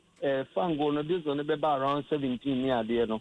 Now that was the last month metal price window no. This on an age na be 14 cedis become home. And a petrol no so na na me no so na 11 cedis e become about 12 cedis. Into no sabre ne crap no na percentage wise ja edru ho a yetimi hye ne yekeka yan ho to cash into abumu no na edu ama na tra.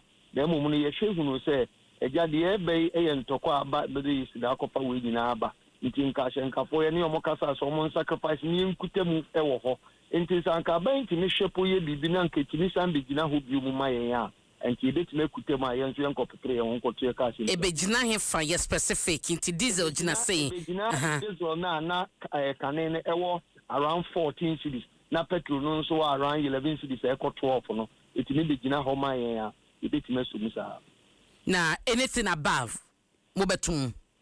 Yes, who say medican can say 50 previous ABC nei fuel price na cost about 49%. Yen so am pempi na ya 10% and a edura 10% and above ni edura yen so yekeka yen ye transport fare review.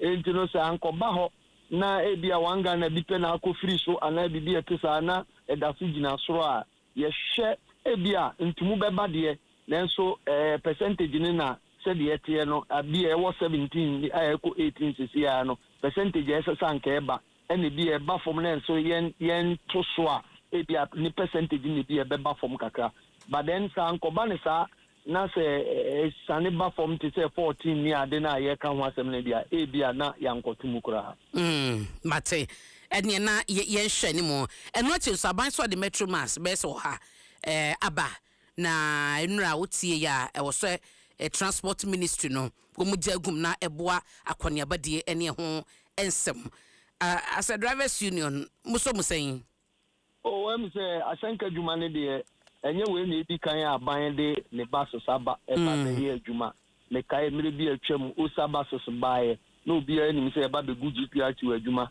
enso ye koso aye adwuma metro mass bae sa ayalolo aba sa enti no ba no enya de a ebabegu yadwuma anase so anye kura no se ye drivers ni bia nso no mo employer mo kuta car no ni nyina mu no oman ne ye nyina ebo because sometimes ne ya na bo se passenger for abo apesu o baby no mo ho chiro mo ka ho ne ade ya ni nyina na ade a hayem papa nti aban so de ba yes we welcome it say no so mra na meboa okay ansana obekod megidi sa voxing komo a aba bebre no what be sameso wate Matilipa National Road Safety Authority some manufacturers akasa voxing no eyesin bia omanye sebekọ kwantintin to atoaso eyebusua sen ene town run bi kra na wode ya eno no eye nti omusu omo ese enye fitese de beye commercial car de akọ kwantintin ama wo mo edi ho dwuma hwe ya wo mo de tabo ebebane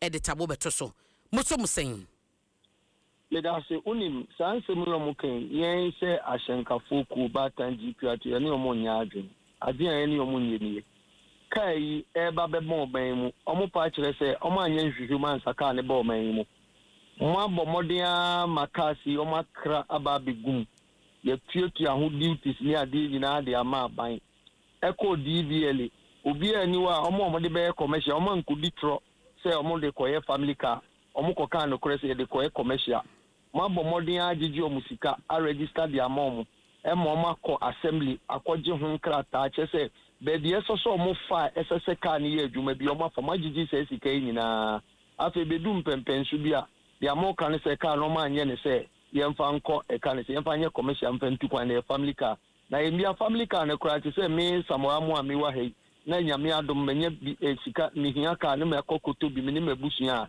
na chese ye ntimi mfantu kwan du ami won kran yo pese mkokumase ana sunyan mintimi mfa ntukwan yemfa nko hihye be no mo be na chese wona mkwan so mo be chew ana se bibi etesa dia ye ka nyina ne se nka saa ne ma yo nko nhwehwe mo mbe ye nyina no munim se DPR2 ya hyenkafo ku batan ye nso edi mu akoten adan na muntimi nto nsa mfa mfre ye nso na dia ye nyina ye nya nhwehwe na ne ebe ya yenim se ampa cars na bae no the level of accident ba ewo ya quantum pon so ne involve in an accident ba yensu ehunu se as a car no etumrika papa yi ahyɛnkafo no na ɔmo nya ahwe yi mɛkɔfa saa akwanhyia no nyinaa ɛde ba nti yesu sɛ banding the car no outright mo de ba mputupuru mu ano I don't think say a solution to the problem enti ne yɛntra so ne yɛnhwɛ asɛm no pomasibrɛ by say kane no na nka wotu kwan koraa po a tama yɛ mu binom kutakuta cars ɛra ne kumase sunyan ne ade ukọ ha ne ha wakọtụ posifo a ejo mkuto mu speed gun ni na omo de akere so ko over speed ani ato ni ade na nsa nyina no so ade nyina no emma kwan so bio the driver ni nam kwan so no ani so na ma do ye tu omofo ni ade free meetings ni omo kasa bebre wo omo si kwan so no omo refi omo na so omo nim say police fo kwan so omo check over speed da omo betimi ayo ahweyi omo ba maintain can say the appropriate speed so omo ko say 80 km/h na so kwa na eja kakra wa kono akudi it is banding the car I don't think say it will help the system so omo yes say bi omo mfa mabio ma you yate na de ewo mu dada ne de say you know ka say enkofu bebe akọjije aban bosi ya ni ade na akọtuto ka say bi akọje high purchase any ade create employment me no ka say kura po ebo akwantufo ewo kwan bi so yes bibi aye on negative ni positive into the negative aspect e wo ho no yenhwe kwan ebe fa so ebe so ano dan say wo so bande ne kura ye de ni omunyaje basame wo hyase akasa na wo ka say ka no mo hyase so mo de ba no hwehwemu be no mo yeye na wo de wo ye driver ni mo ne dealers a omo crack cars ba no edin komodi djuma pa wan na twensa obi nya hwehwemu fa ka bi ho ansa na makra baga na ha well ye de ni mi say cars ne say ba ebe fa port fa port for na can say that is the customs omo no mo be ye can say be check o bill of lading ni de ekeka ka wunyina hwe car ba no say car na say ba omaimu ni ade intine ho no no mo ntime anya due diligence omanya omadwuma yi na cars ya ba bedu omanimu ebedu omanimu nso a DDL fo nso mi nso say omo nso anya omadwuma yi mo nso ma ye nhwe han a register cars yi commercial de agum ekira ansa mo ba be kan we ye de akyere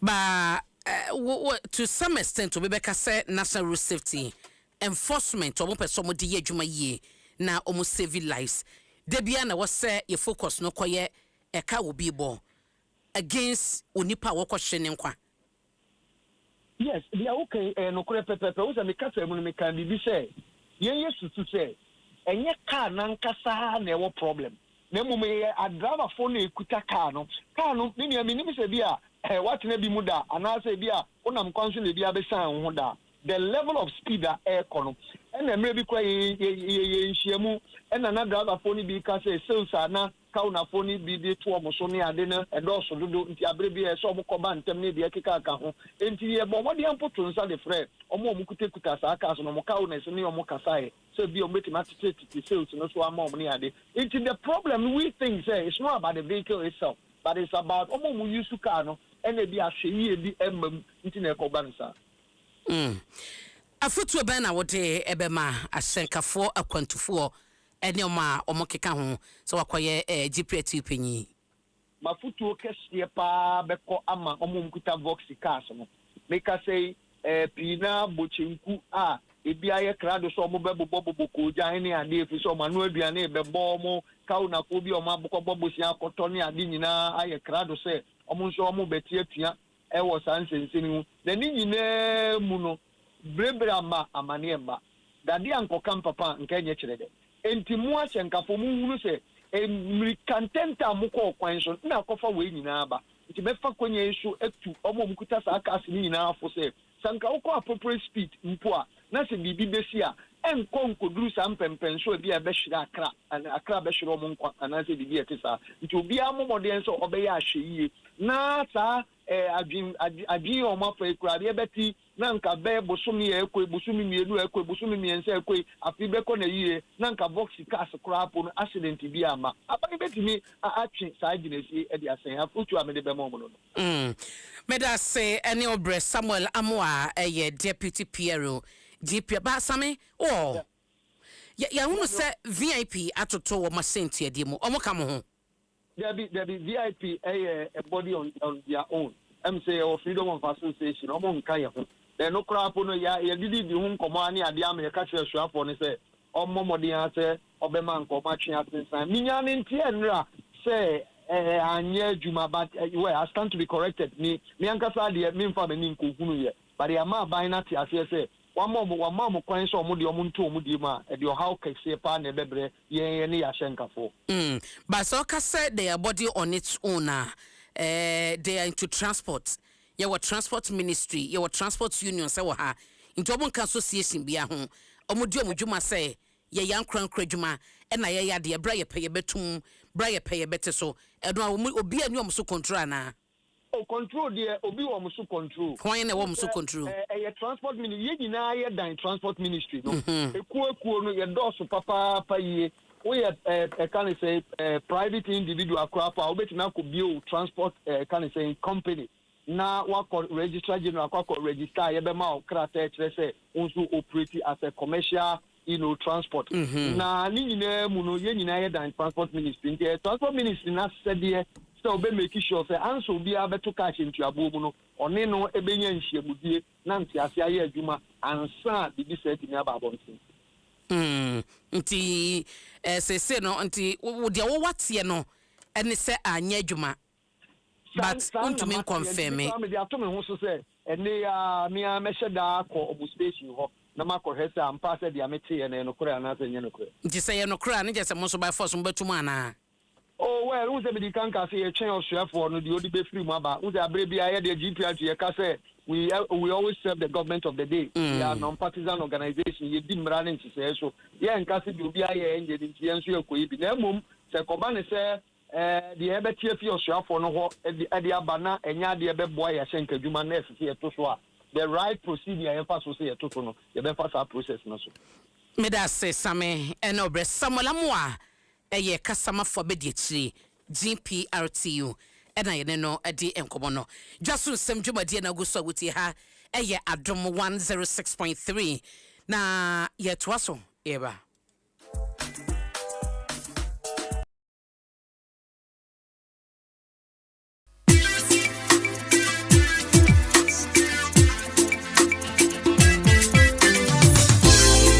ready wa it's a CCM wa macho oh yeah ready wa it's a CCM wanga so macho ebe munya oh yeah Adom ebe ya Adom FM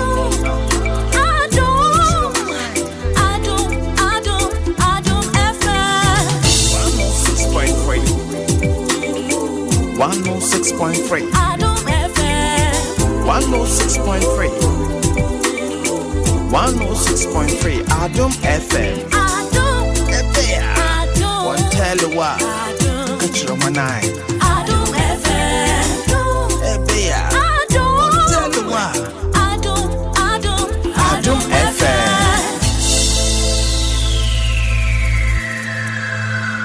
Adom FM 106.3 Only God can stop us now 106.3 FM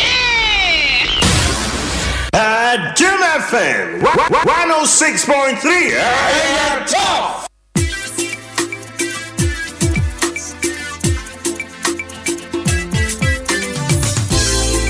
ready wa it's a CCM wa macho oh yeah Adom FM ready wa it's a CCM wanga so macho ebe munya oh yeah Adom FM ebe ya Adom FM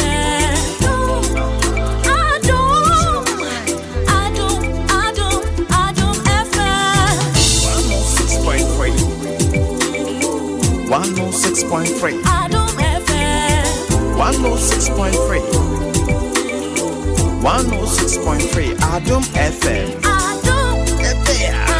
one tell you what catch your manai Adom FM Ebea one tell you what Adom FM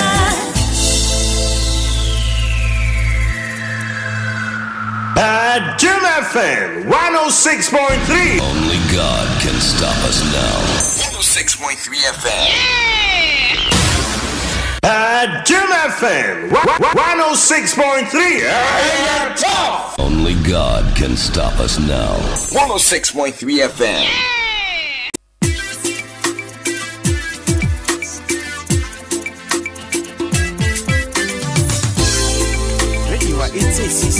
wa umacho. Oh yeah. Ready wa ite CCM wanga so umacho. Ebe munya. Oh yeah. Ebe ya.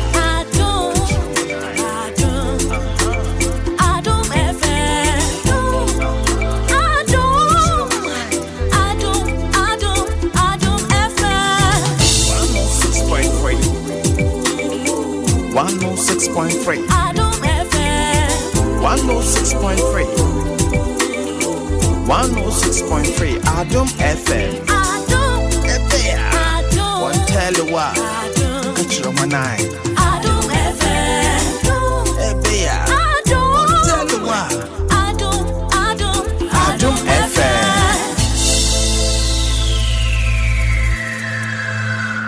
Adom FM 106.3. Only God can stop us now. 106.3 FM.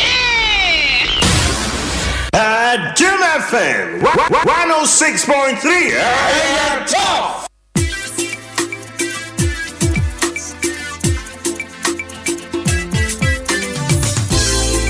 Ready wa ite CCM wa umacho. Oh yeah. Ready wa ite CCM wanga so umacho. Ebe munya. Oh yeah. Ebe ya. Adom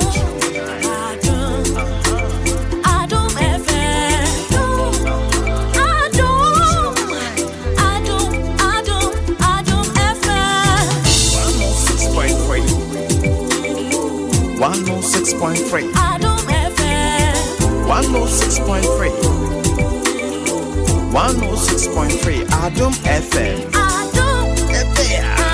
One tell you what Catch your manai Adom FM Ebe ya One tell you what Adom FM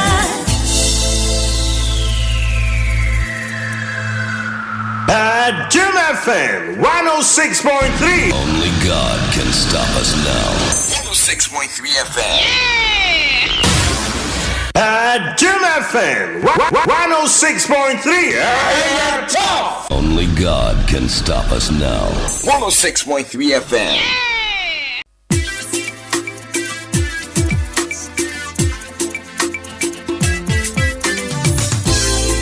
Ready wa ite CCM wa umacho. Oh yeah. Ready wa ite CCM wanga so umacho. Ebe munya. Oh yeah. Ebe ya.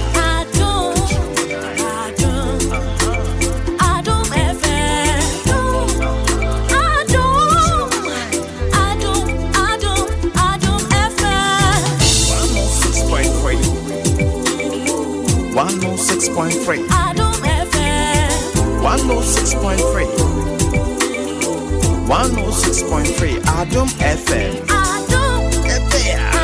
One tell you what Catch your manai Adom FM Ebe ya One tell you what Adom FM Adom FM 106.3. Only God can stop us now. 106.3 FM. Adom FM 106.3. Hey, tough.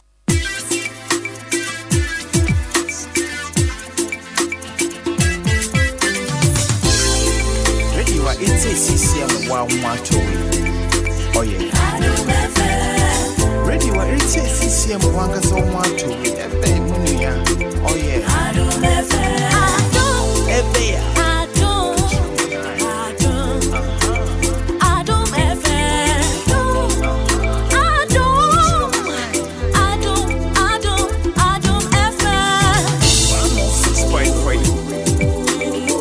One 106.3 Adom FM 106.3 106.3 Adom FM One tell you what Catch your manai Adom FM Ebe ya One tell you what Adom FM Adom FM 106.3. Only God can stop us now. 106.3 FM. Adom FM 106.3. Only God can stop us now. 106.3 FM.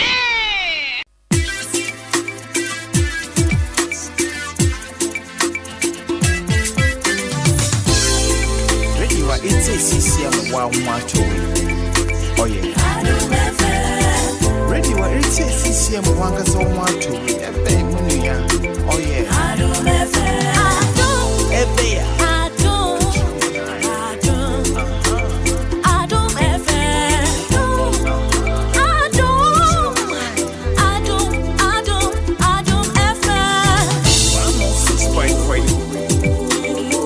106.3. 106.3. 106.3 Adom FM. One tell you what. Catch your manai. Adom FM. One tell you what. Adom FM.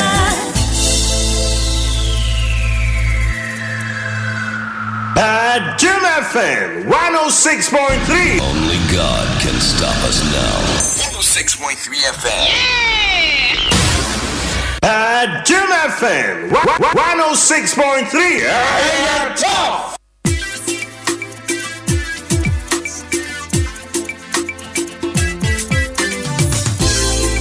Ready what it's a CCM wow macho.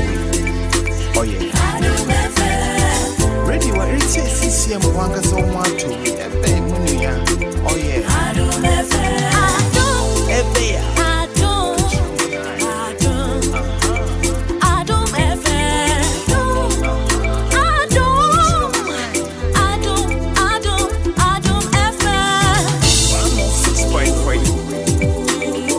106.3. 106.3. 106.3 Adom FM. One tell you what. Catch your manai. I was say na MPA National Petroleum Authority say more enkaye.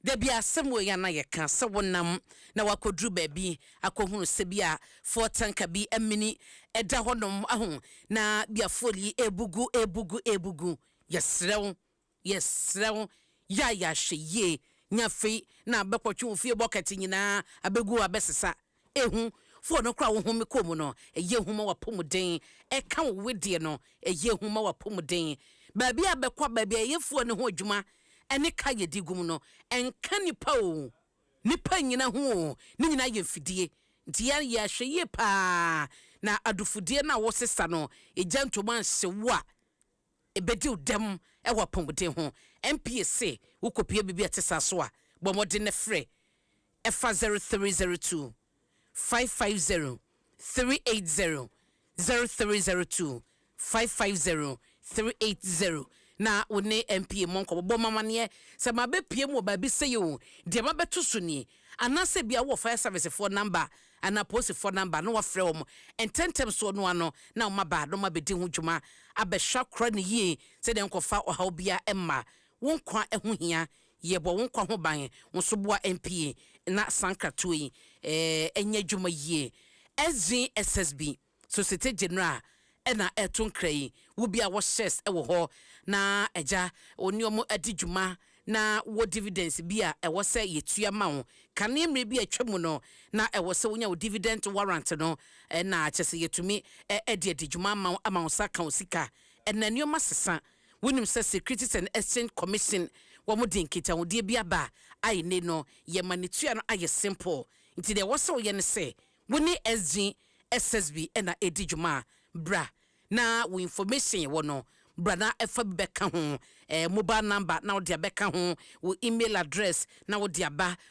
bibia ye betum de sika na fa ho wo bank details ni bibia no na ye ne sa e de ama ho number no so wa register mumu no na de atum ye de bye ya kron wo saka sika wiase kodanim digitalization no mu na ye wo no sa pepepe na SSB wo mo so ehwe adijuma no Societe General Ghana or see the future is you.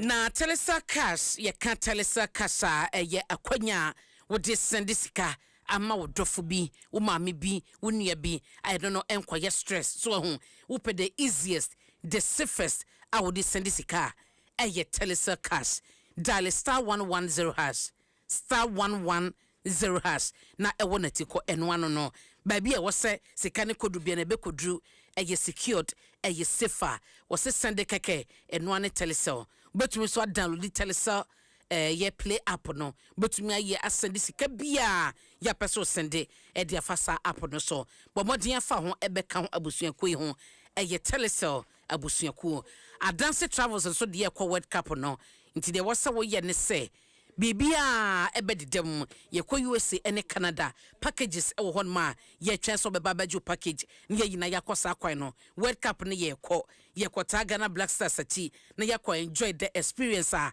e ka ho nti fra Dance Travels FA 0595 500 817 and 0531 008 550 na wonyomu eni enkomo sanen so say Adance Travel say my correct package about the two kwan frese say ya na neje ni nyina de eye Adance Travels mame kwa homa so na mene na naje ba fuwa eni enkomo mansia south mrase bedwani eno no na enkomo ni nyina no eye de yete ese attorney general ene ni munyafo ba ko gina court a womodi OSP and watching aboso na nyina ne se tumi a ikita the special prosecutor na dwuma ne se dwumudie keta sekankane proye onto ase enko ewo mayimu maganafo na tumi e mana wono tumi di obi ko gina court no attorney general to say tumi ne nyina 1992 constitution no ono na owosa prosecutorial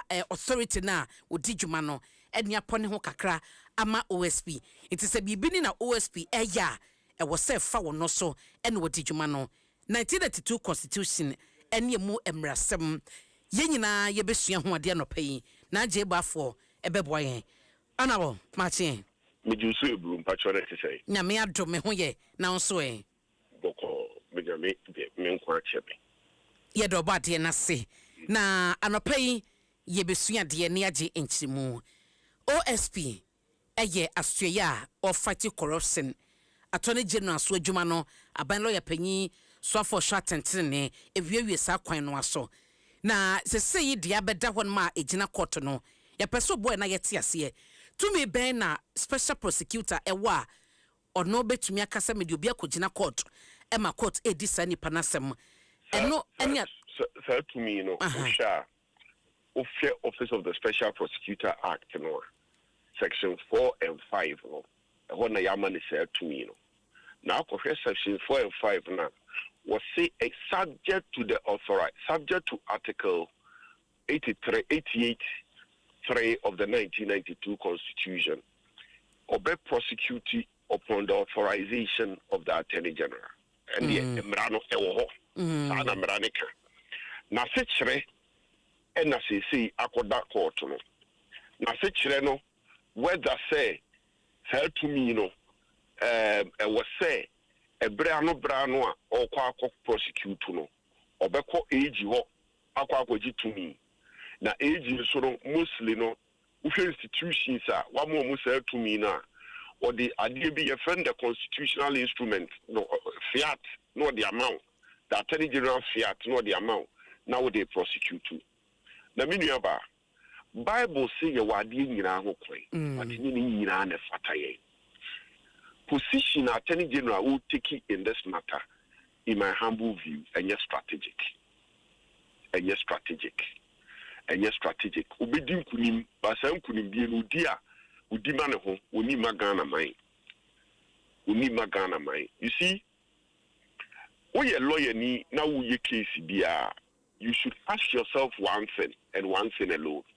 Dia na me pese bi nya free mu. In this instance, our client, any Ghana, the Republic of Ghana, it is Ghana being free should be the question in this litigation. Say, na wudi nkunim a deɛ na Ghana benya free saa nkunimdie ne mu. That should be your ultimate question. Now, who shut the office of the special prosecutor already? What now? Special prosecutor no, I can't be in who free office. In Biana, a majority leader, any majority chief whip, etu anamon say abolish office no. Anamuntu no ankoye kasa keke. Omode private members bill crash asiesa nkomode ba. Ana my penny issue statement. Eka kire omo se omunyai. Oma penny ene omo kasa se omunyai. Nti se anamu awutui. Die be nipa bi ni se office na wo pese wo abolish na wa antumi abolish no. After the pese wo G special prosecutor ni tumi ye den e free ne nsa. Meanwhile, special prosecutor always say, I can't infame you no we free ho. Na so wo free wa infame you no I can't infame you no. There isn't any major achievement there you can put your hand to. And na ono so wa say akeka say the office no the entire on to be near Juma no a political interference, which I disagree with. Because to me bia SS wo nya de adwuma bia no parliament di amano. Enti eneya wutu sa na moyi. Onyini say you are only given a public confirmation to the to the special prosecutor kekano. Onyini sa. Na sa uma sa confirmation na de ne beba. Obe free wono na say obeka say the entia wan to me anya adwuma ni nyina ye anamo a wutu ye yo. So ati ase enti ye wade nyina ho kwan nanso enye bi nyina na fata yen manso twi mu no wo twe manso a enso obi sa ho se anamu a mi tui nipa mi gina na na mu twe manso no bua ben na bebua no. You must ask that question all the time. So wo twe manso a so etosu mienu wo hwe the paper no kra na o file ye na what we say he's even inherently confused. What you say? Because in one breath, we say, senior legal scholars be a defining shall to be made. You want to think say shall in this instance where you may into a directive. What you say? Then in another breath, also contend they say shall here means that Parliament is compelling you to give some of your powers to the office of the special prosecutor. Obey you know, obey she. So position is say a friend is saying Parliament compel wa. Dentina okobo the legal scholars be can say a friend is saying me shall me be me. What the day? What the day? It's what we say. On one kasano kwa confused in his position before the court. And the council, the Obiba can said the law is the law. It is said the Emrano Ekano and Yejumane not only general a procedure. Sing to obey and a bahon, say OSP only Mumrano. Mamika se mincho. Woman so cheer Jumemuno. And yet a dear Nirana would ye chile. Especially Fanny say me way. Na ya beka chere me say, Ubia beka chofubia ba maintain. Say ye be rape atonoso. Min could defend them. And na sabi me semekon commercial driver being swaba maintain. See the rape atonoso. A football me debema a woman say emrakrona na eye jumo. Rape is rape on our statute books. But a football me debema software no. A very different from a football me debema commercial driver no. Because Emrejumano, at a certain position, no, you don't divorce it from sociology. I was say sebe with the Mr. I mean word for from say. I was say native wisdom so yeah Juma.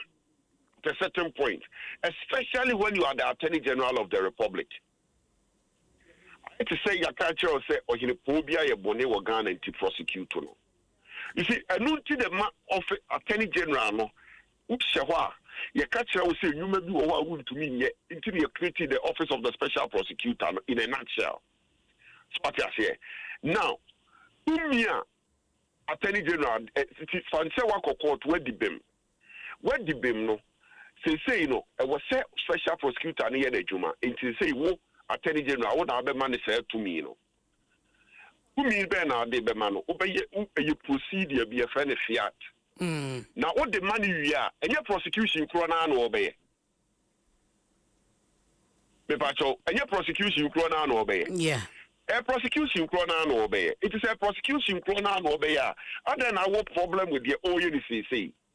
So our problem there, now it is because the 2 minutes free will walk on in Semua. Or who can say overdraw 2 minutes at any point. Then the special prosecutor can say, I'm your 4 person who controlling the office, not just no cry a day, abemu. What I say, not just no cry a day, abemu. Yes, Attorney General no all unstrategic because it will come down to procedure. Procedure, me say, why special prosecutor fast to me. So I say, when no 2 minutes free parliament the buy you have a problem with it. What's it say 2 minutes? I say when I demand so 2 minutes, you can't say where we are. What the bemana na won't farmano. The bemano. Why do you have a problem with Tumia or OCC? Okay, Sebia, Emuna, and now, Homa Yen, is it possible, Sebia, special prosecutor, it will not be a year prosecution in Kofojina court or bra, Attorney General or Monamanie, Onim Hoshe. What to be beside? No, say, no, no, pedia. Not just say, a Junipo net tie the creation of the office of the special prosecutor. Sergeant Pono, Sebi, it becomes defeated. So what I say, another pedia, not just the office of the special prosecutor, case, I'm on your 4% or more controlling no, it is CS Usinyama or Minnesota Miadiano, not just no crea bemu. Okay, but council, ye the Attorney General pay, and Nasi the Mran say OSP, and there was all ye. Dear, I don't make a choice. We are meaning for now watching man swan, right? And Mrano, you can look at it from different angles. But what they make out my fear. Anya Shekran, in this instance, Attorney General Onaya respondent, and you should be defending the position of the law. They make an what my fear. And what is the position of the law? You should be defending the position of the office of the special prosecutor. But all the only deeper or the case in the bayano, margin class higher crop. So what I say, Nipa or the case in the bayano, one in the crown, margin class higher crop. At this point, I think said Supreme Court should allow the office of the special prosecutor to join the matter. Okay. Council, Hano me pesa obuwa me entiasie bi. Ebi susu sesa sama Attorney General omodia koyi odin kudima na ebema OSP abesa Attorney General se na ne fa hodie se independence a ode beye adwuma anunti na office no man no etiye no san akwa Attorney General kro no ase a yese na mo se oye politically appointed ninti no ontumi nya adwuma na nka OSP beye no. In this case, na OSP office no, and for so be was some more no. Na sebi for so be any so. Asem na no aka. Na nuti na make a tell say Attorney General position na what take no. E all strategic. E was say onumum because you see when Parliament pass mra na o my penny sign e o my na japade. Into opposition will be taken. You must be seen to be protecting the position of the state, which is the creation of the office of the special prosecutor. No, so I say the position. He is not defending the position of the state, which is the creation of the special prosecutor. But however you want to look at it, maybe the position of the Attorney General is completely unstrategic at this point. Ani na ye obi be kan se baabi ana ye chichire emra no ene sa baabi a ye de kose ye se ansana special prosecutor ebetumi di obi akwa kogina court se emra enini was so gene to me what Tony General Hono. Omo mo cheche mwa ne sade no mo di semu no. Omo mwa ye nyina asoman ene corruption ekono ujitum. Me kanisa the Americans said they did the best they could under the circumstance. Because 2 years they prosecute under Article 88 or Attorney General Nsem. It is all person would be free the war. I was some kind of constitutional amendment. And also na ibia a bra with the bayano sebe a mua. So ibia this became a convenient way of moving to media. It do no but I was some Attorney General who protected the position of the state. State in the day, state no apassemra. And I was so protecting because you know the real intention of the framers of the law. The real intention of the framers of the law is to have an office of the special prosecutor which is independent. Miniaba, Obi organ have been in the position on the office of the special prosecutor. It's not an office me approve of. And I shouldn't be speaking like this. But I have to look at the circumstances, the surrounding circumstances, and the AC, the Syria, the Nipabeka. Akwanya wo ho se OSP bede ne ho afri Attorney General e ho se mede me ho me na me di case ne me saka me di achi me court me koye prosecution ni ade me de ko e ma ye koye e possible se OSP e benya satumi no na wade ne ho afri Attorney General ho ana ni nyina bigina a Friday Attorney General so on the Christ of us yet to an more than a basa. Now, what shall you bet me a draw? See a bedrew, see no wage in Attorney General so. Thank you, drew, say, you drew, Anessa. You drew, and as Attorney General defenders our position, and on some people will be defenders our position. What I say? Intelligence is still now, Attorney General na President Awaba, a man of appointment no. On one was to lead the prosecution, he be at say we was set on the Attorney General necessary bought the office of the special prosecutor no who buying. Now Obebo no who buying no one who buying or Okoyina ma wo court. Yes, mo. Eti future not to say my ban corruption kwa. Oh, corruption kwa there. In my view, you don't need the office of the special prosecutor to do it. So, we as a nation, we have to do our own risk assessment of areas of corruption per agent.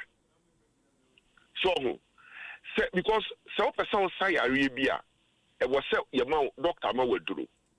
Doctor Nebema withdraw, just would declare who you are a cry and how.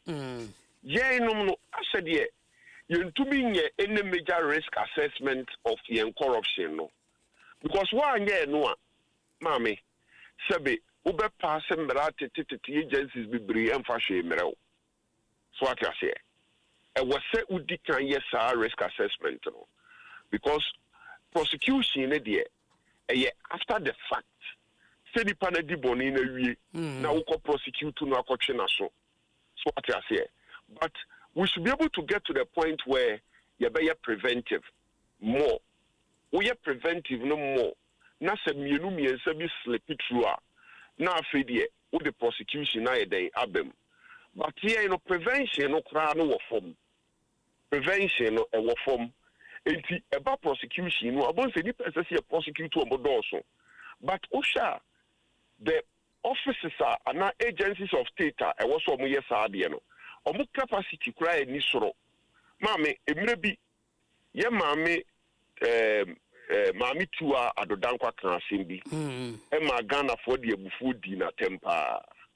O kan say white collar crime ne kon edin. She was right.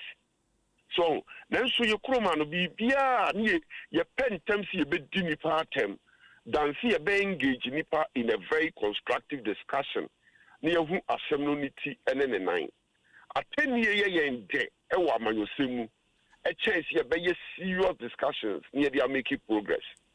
So, I've represented a lot of clients of various state agencies. omuye investigation to da bi amokwa okura document bi bisa ho question utumi say document na wo bisa ho document no kura won ti ase on ti ase so ati ase enti training pa de your investigative bodies no near there omu here a lot of trainings even your auditors no omu auditing yema I thought they can even come to a conclusion what subject here to further scrutiny I won't say a conclusion and found baby okay so enti say a bucket as a shene project one nipa ejina no me feel say omu here training na so at and some my prosecution because what se nipa na anye nhwehwemu ya ultimate for prosecution in court and successful Mate council mamena se ene ebra wanyama yen na yenhwe sede nneoma ebekọ ruling na ebeba na yede ho komodie ato so akire yeda se no obre medase na misha nana ajebafo wa esquire ena ateneka no mansia south emra sebejani ene yede no edin komo no Dwaso Nsem ejumadi ha ya Adom 106.3 mabedwafo aye krado ti we mame ye ba na yedede aka nyina atoaso Franco esa the electrical appliances for bedwaso washing machines, Asian women yopo, CCTV cameras, and need all clear. I be you know that. Seba mobile phones, this are iPhones, Infinix, Nokia, Samsung, any the home, anyone says receive na Franco. In our binya the papa, ne water foam say Franco air conditioners, every 1.5, adequacy 2.5 horsepower, Samsung Franco TV, every 32, adequacy 85 inches. Franco, essential tabletop. Double decker, any chest freezers, and change na mahoden kwa. Sheshe Franco kwabata bi e benwo. Name head office, e wada braka. One Roxy Cinema ne die nimre. Friend 0246 422 338 and a 0555939 Franco electrical appliances papa.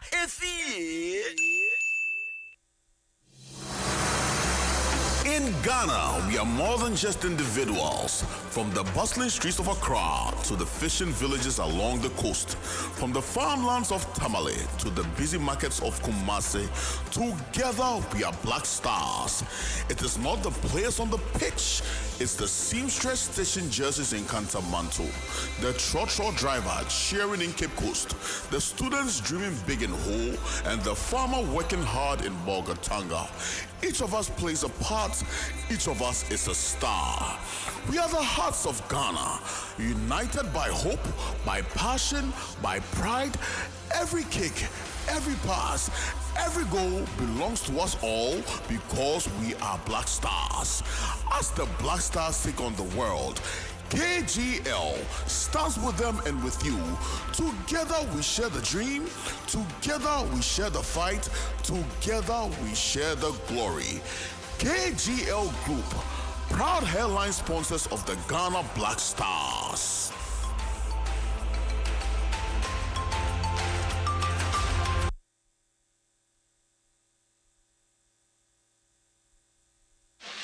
When I say ABSA, you say yes. ABSA Banking Team, we go say yes. This 2026 till your jobs but dropping down. Yes, you listening to me right now. I know you get dreams. A work is here. And you work it well. Like me, I want to buy that Porsche car I've been dreaming of. I move into my dream house. No landlord will say me.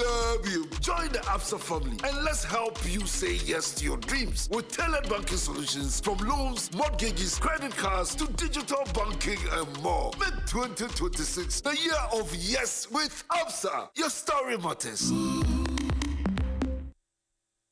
Every buyer, Nasika Mania who sends some baby. Medi Wusikana Manika funeral. Ajibia na mumu buy, or the 2 million share wunsa. Ah, Gosia. One a name remodisca to treat Nanti. I brought bits media from Mubuso. And one is someone who Sabo Bosuke. Sikanamako and Tentamwa, a Sylvia in Minsaka invest me sikano. Mensaka pension sikano. Minsaka loan no. Momo tijidi a uwoma no ase. Nisanti odi ekwan pa ebebo ye dwumadi ho ban. Ti say South Pin Reset aba. Se de be ya momo ho ban bonu. Ekọ nanim kese. Momo di 0244 300,000 per enebefro. MTN anase momo adwumayeni biara enfrewo. Enkase for momo pin. Anase one-time password no man. Afenso me mani sika ma obi a wonim no. Anase untimi verify ni bi. Approve prompt bi a enye wo na wo hyase. Momo still unsaka. MTN.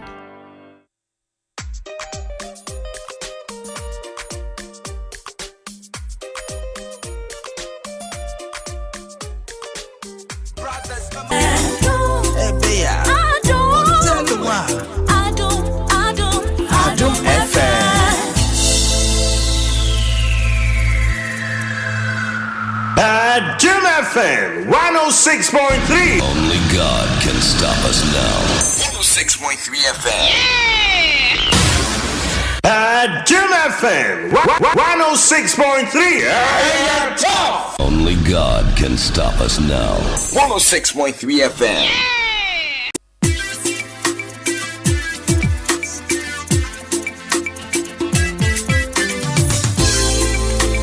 It's a CCM wow mato. Oh yeah. Ready what it's a CCM wanga so mato. Oh yeah. Osha ebrena non kruno abapa semano enkrontino mabedwafo ewo ha mia menua balara to Musa Saka aye member NPP National Communication Team na me mama Janet Nabila PNP leader eno ye People's National Party ono so wa ye hwedum se Betty Crosby Mensa ebeba abeka ye ho Larato Martin let's say oh but check it Martin yenua ye hu wati o oh ebe any day some of me and ameba sa ene ya Dominic mota frame me ameba party ase na nneoma te say party mo te say boko ebe and so you say yeah reorganization inti yakọ flag bearership ye flag bearer since ye hwe polling station and nanu ya na we registration of members and there's a Wednesday neck kotansa ehhehhe nneom na manu eye de anto ye to ye we say ye new constitution and so ti ye reorganization see I can say ye nuanom no mo ba no the alternative is carrying the Ghanaians and Jane this is here at the whole plane inti ye be de betimi aye o mo say nye bibia na ye ya eto Ghana for akoma so sene ese ba sisi anu yensu ye hwede ye ya anye ye de ato ye de ye so ye hyemu kina sene be ya nyame ya adom ne nyina tinkwemu na 2028 ine betimi abo Dr. Mahmoud Baumia Chidom na yasamba de Ghana BCBBSC. Okay, me da say PNP leader incoming. It is saying leader one. O say leader one. I said I'm saying incoming no. What you say? Oh, to say party moon to say. Maminchia Mrs. Sister Laura too. Maminchia PNP for musutie and I pay Naminchia Ghana Funina. Oh, Andrew Friday PNP National Executive Committee meeting. It's about our party officers. We are thinking of getting making sure that we pay all our we go around the constituencies I betima tue party offices muka inti na ye hweti ma omo be yesa adwuma no inti we went into a national executive committee meeting and yesterday they came out with an operation that operation what going down to the grassroots for na inti omo the operation be by eno na like operation organizing grassroots for victory 2028. Oh, okay. Yenim say Ghana for eba MPP ne NDC de oma bre inti the People's National Party, we think that the time has come, not just for even a man, a woman, to take the reins of this country, to also be able to show a direction where Ghana should go. No, and like agro or something, we are actually robustful, and we are going to come into power come 2028. Until we are talking about visibility in the grassroots. Until you share your grassroots, send a bit building your grassroots base to be able to get visibility and at the ekekaho. Into the PMP, we know that we are the only third force in this country that can be able to bring a definition to the difficulties Ghanaians are facing. When you check, there's no any political party apart from the People's National Party that can do that. We have strong leadership. About strong leadership qualities. You see, BBI, we would do it. You can find set people in the People's National Party. So, we are in the right track. Okay. But I say, Janet Nabla, and now what's in Canada to me, Sassie, na okay, and your mammy man, a quaba prequansana. But also Betty Crosby Mensa, a special advisor, demand the sports minister. Can name Rashid Geneva from Place North. Or not so incoming, said the leader, PMPA incoming, Betty so incoming, incoming women's organizer. Anna. Sister one. Ono why na eko? Martin. So far there or no so far there no na minimum. Betty. Betty, at saying. Sa. Nyame odi ache pachi na na feed the saye. Me ama Friday. Oh, that's nice. Happy birthday to you. Happy Friday. Because I was so day. I am so day. That's Friday. And I'm happy to see you beautiful women. When women come together, we promote and project development agenda. Yes, I'm happy to see you all. Yate, that's nice. At the morning, I'm fear for Anna.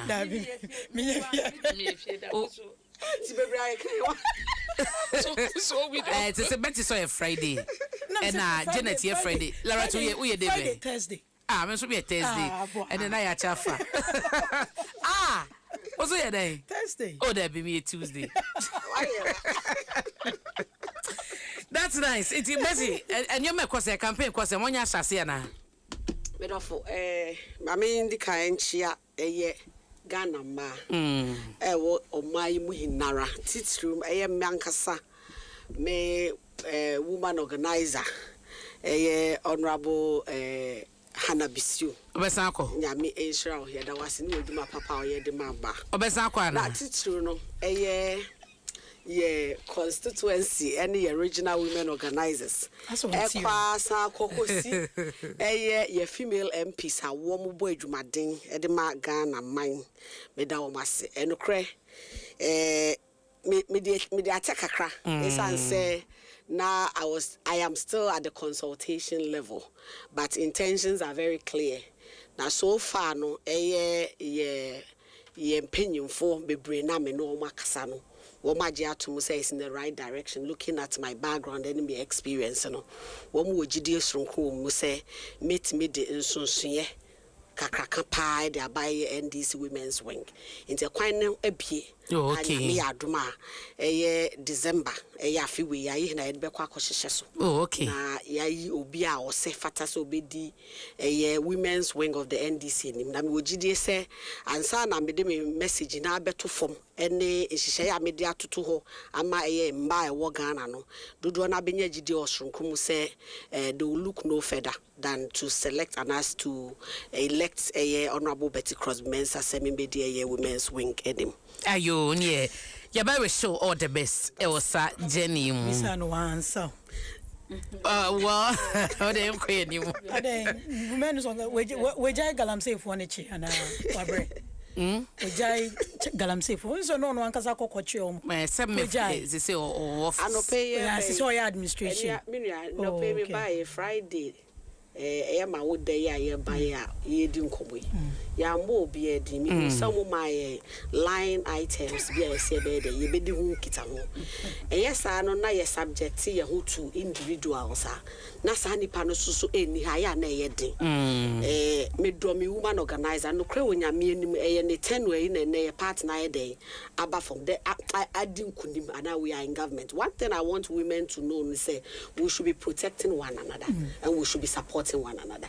And you might be bro but as I say most often in appointments in there in majority no it won't mean shada who say you bring you down but obaba akupe on your opportunity na yankasa man you be criticize no ni condemn no na ya titi no into basa na a lot of women ye my opportunities and then we are still struggling ya pass affirmative action into law. We are still struggling to even make the 30% of women in your friends a leadership position. Intermediate the American say encourage you, we should motivate one another, we should inspire one another so that at the end of the day no ye benya GDS runkumbi ewo mamu ama Medase point well made. Friday you into phone asema wakani bebrebe nyina obia individual ejuma no oye ni ensu oye ni enhu biem ni ebisa if we're not supporting each other you better that pedal na mabisa no oye de ejuma no oye ejuma ebeboa nyina into a giant who ain't bringing anybody anyway. Friday into food. But I say, yeah, say I'm common. I say with 4 tax. A did a for so I buy no diabetes to just in Chibia, Minister of Finance and Energy be communicating. Na Ghana for who know a tour amount or mote a dear fish one son the next pricing window no Edru Honum. And a more by a 2 a relief a break Ghana for a home como.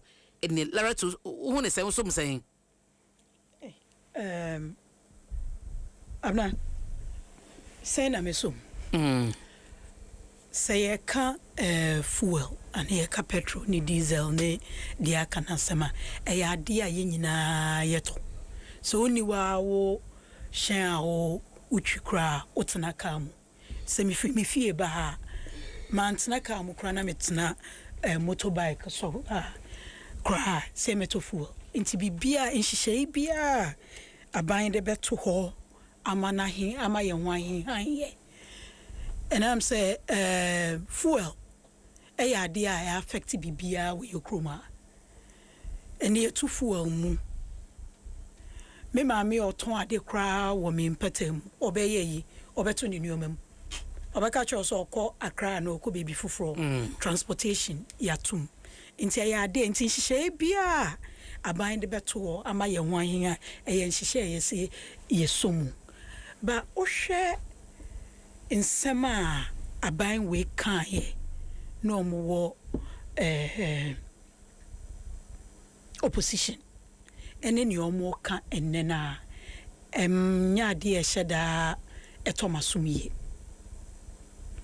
enye first time external factor ADA harmony omo ye mre no omo ka se enya ade a sanioma se obi ku omu krom enya ade ebetimi enya nsonsanso bia e wo Ghana enne omo ba beimu omo be hu se de omo kan ye no entro no mu twaye me gidi se enra omo ye omo cabinet meeting ni wie no before anka Felix eba beka se de ekoso no suboni nyina ye de ma de esi wo Iran ene US ni Israel nsem ni ho anka yese onya ahobrase no opagana fo acho no okasa nsem no mo kan ye no ntro no mu twae ni nyina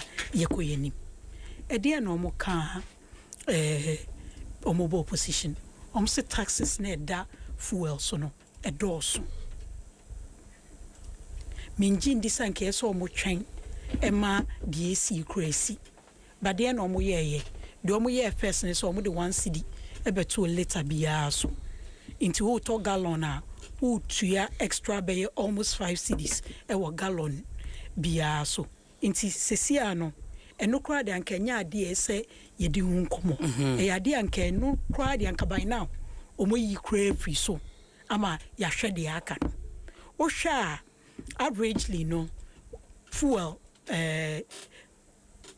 taxes ɛwɔ so petrol ebedu bɛyɛ 4 cedis ni ekyire ana kakra wohwɛ diesel a ɛno so 4 cedis ni ekyire bɛno kɔ n'anim bɛyɛ 2 pesos ana bibi sen petrol deɛ no ɛnyɛ no nko so na ɛyɛ ade ɛda petrol ni diesel so ɔmudi free baby ɔmudi free ba no global prices no ɛnu nyinaa ansa na ebedu Ghana taxes no ne ɛwɔ ho ahonden apart from taxes no so ɔmo ayɛ kɔ ɔmo ho kɔtɔ oil marketing company ɔmo so de ɔmo markup ɛto so nti me de mebisan sɛ ɔmo pɛ sɛ ɔmo de nhyehyɛ but nhyehyɛ a president eka sɛ minister of finance ne minister of energy ɔmo nhwɛ na ɔmo ntete so no me sementi ase ɛwɔ governance mu ɛyɛ ade a egyina sɛ parliament na ɛsɛ yɛ saa edwuma no sɛ ɛnyɛ sɛ mo yɛ fi hɔ kra ɔmo suspended for 1 month no, after 1 month na bɛsan so ayɛ edwuma ɔmo nhwɛ sɛ ne ɛbɛyɛ ɔmo bɛ tete so nti sɛ ɔmo na bɛ communicate na next pricing window ne ɛyɛ bɛyɛ next week 16th next week enkɔ ekyir kra and then 6 days away nti ɛnhyɛ dan do 1 week nimpo nti sɛn na ɔmo ba bɛyɛ no ɔmo ma yɛ hu ne nyinaa yɛmfa yɛni ɛni ekyire ne yɛhu deɛ ɔmo de kɔ parliament because parliament hyɛ mmara ɔna yɛ sɛ ɔsesa mu anaa ɔyi firi hɔ ɔmo ba yɛ ɔmpɛ sɛ ɔmo yi e-levy so ɔmo de kɔ parliament nti taxes na ɛdan so sɛn na ɔmo bɛyɛ no ba me deɛ san ma adwene mi yɛ me na kakra yɛ ɔka sɛ appointees no fuel allowance sɛ yɛate da July 2025 nti ade ɔmo abu so ne appointees ne bu saa ne ban ne so no ɔsan hyɛ mu kena na sɛ yɛsɔ ɔsi ɔmo mu so it's just a reminder ɔmo kai ɔmo sɛ deɛ wɔ hɔ nie nti ɔmo nkɔ so amfa nyɛ adwuma anɔpa yɛ ne Felix akasa bi bisa abna I think sɛ yɛ nuanom ɔmo aban mu ɔmo nte so PR no ɛne optics no no mo hwɛ sɛ ne yɛ ho bɛn ada woni bibi fofra no PR na ɛdɔɔso ada woni mo bi ɔyɛ appointee a ɔgye fo na sɛ ɔyɛ sukupɔn mi side hu ɔmo ambɛka nkyerɛ side hu ebia beti me akyerɛ mu amaye but sɛ ɔsan akae ɔmo sɛsɛn sɛ Felix Troy na aka sɛ ɔbɛkasa yɛ no ɛyɛ nkaeɛ it was emphatic sɛ ɛyɛ ban ba mo amma saa ban no July 2025 na de me pese me bisan so ne say yes taxes ne wo inkotadie be na akomu wo mo ne OMCs because they minim ne say cabinet na no of decisions is based on information from ministers other implementing agencies OMCs ne dia aka no de nkomo no onu mu adi se ne be omo nso be hwe omo markup no because me kai enche bia be last month okay Star Oil ama o kaso o free omo association ni mpo so no ono ka se betimi aton fuel ne be 9 cedis so said enti sankutadie no akoso sen e dey na informing decisions na omo de beto hono omo me yehu ni nyina so omo se ye research ye se ye bibia ye ntimi nya nneoma sene a ne ye ne da no na ye nya eyi nti de ebe ma ye hwan he de je nyina esum but omo nya transparent no mu ndi hu enukra ncherity me da selara to Jane anana mona aban etu no ye nya hu amount ne de almost free so but yenim se oma ma assurance say ebo no beba from when yaje to hear sa relief way eno de of course mini aje papa na ye commend government for such acts say who say nipa mo bra then you run in to be able to help to cushion them into to media mini aje say mo government no matima yesa ade no but then we share government the relief bar it doesn't even affect us It doesn't. It has never. There is no day government did relieve buyer or to me catch like transport operators or to me catch jom mutong nyema say mu like cut down your prices because misuma yesi. You see, so it's not a matter of relief. Pay relief, keke. We want the ability of the government to let prices of goods and services, including fuel prices, to reduce at the pump. And na yebe who say, and transportation agencies for or prices the omontiso.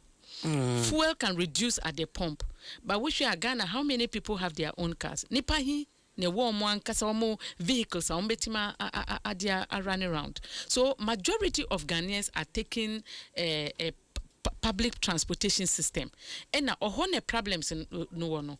Almost 80% of Ghanaians take public transportation. And government reliever, they don't usually want to affect the relief in their prices so that the ordinary Ghanaian can also be able to benefit. Into dear Mimi can say it's nice, but we are not ending there because that is what we always do. It's not the matter of like, oh me we. No, it is the matter of it going down to the grassroots for the people to benefit. So if the government is coming up with a relief, we've not yet seen the figures. It shouldn't be all. He shouldn't only call transport agencies and then talk to them. Let even people who are selling things in the market know. If you see the prices of goods and services at the market, it was because of transportation. Anytime transportation goes up, like even napkins. Maybe I make cotton napkins one in chain with domi market. Okachire me say prices of petrol are cost through. Enti napkins na otong 3 for 15 cedis and I say or say baku 7 cedi 50 pesos. You know they do whatever they like, and no one does anything to them. Laura, to your government, and then my sisters, the NDC, you to your government. You know you've not been able to make a greater impact in this. Say Uber can say we have increased petrol prices. So when him say free market. You know me ba honomo ye can about free market we don't have free market economy in Ghana. It doesn't operate. Obi obetima di price floor aba. I can say prices cannot come down, but prices can go up. That's not a free market economy. When you look at the oil sector, MPA has brought out a price floor. The price floor is for only increasing, not to decrease. So it means we don't respect consumers. You know, anytime we have difficulties, we put it on the consumer.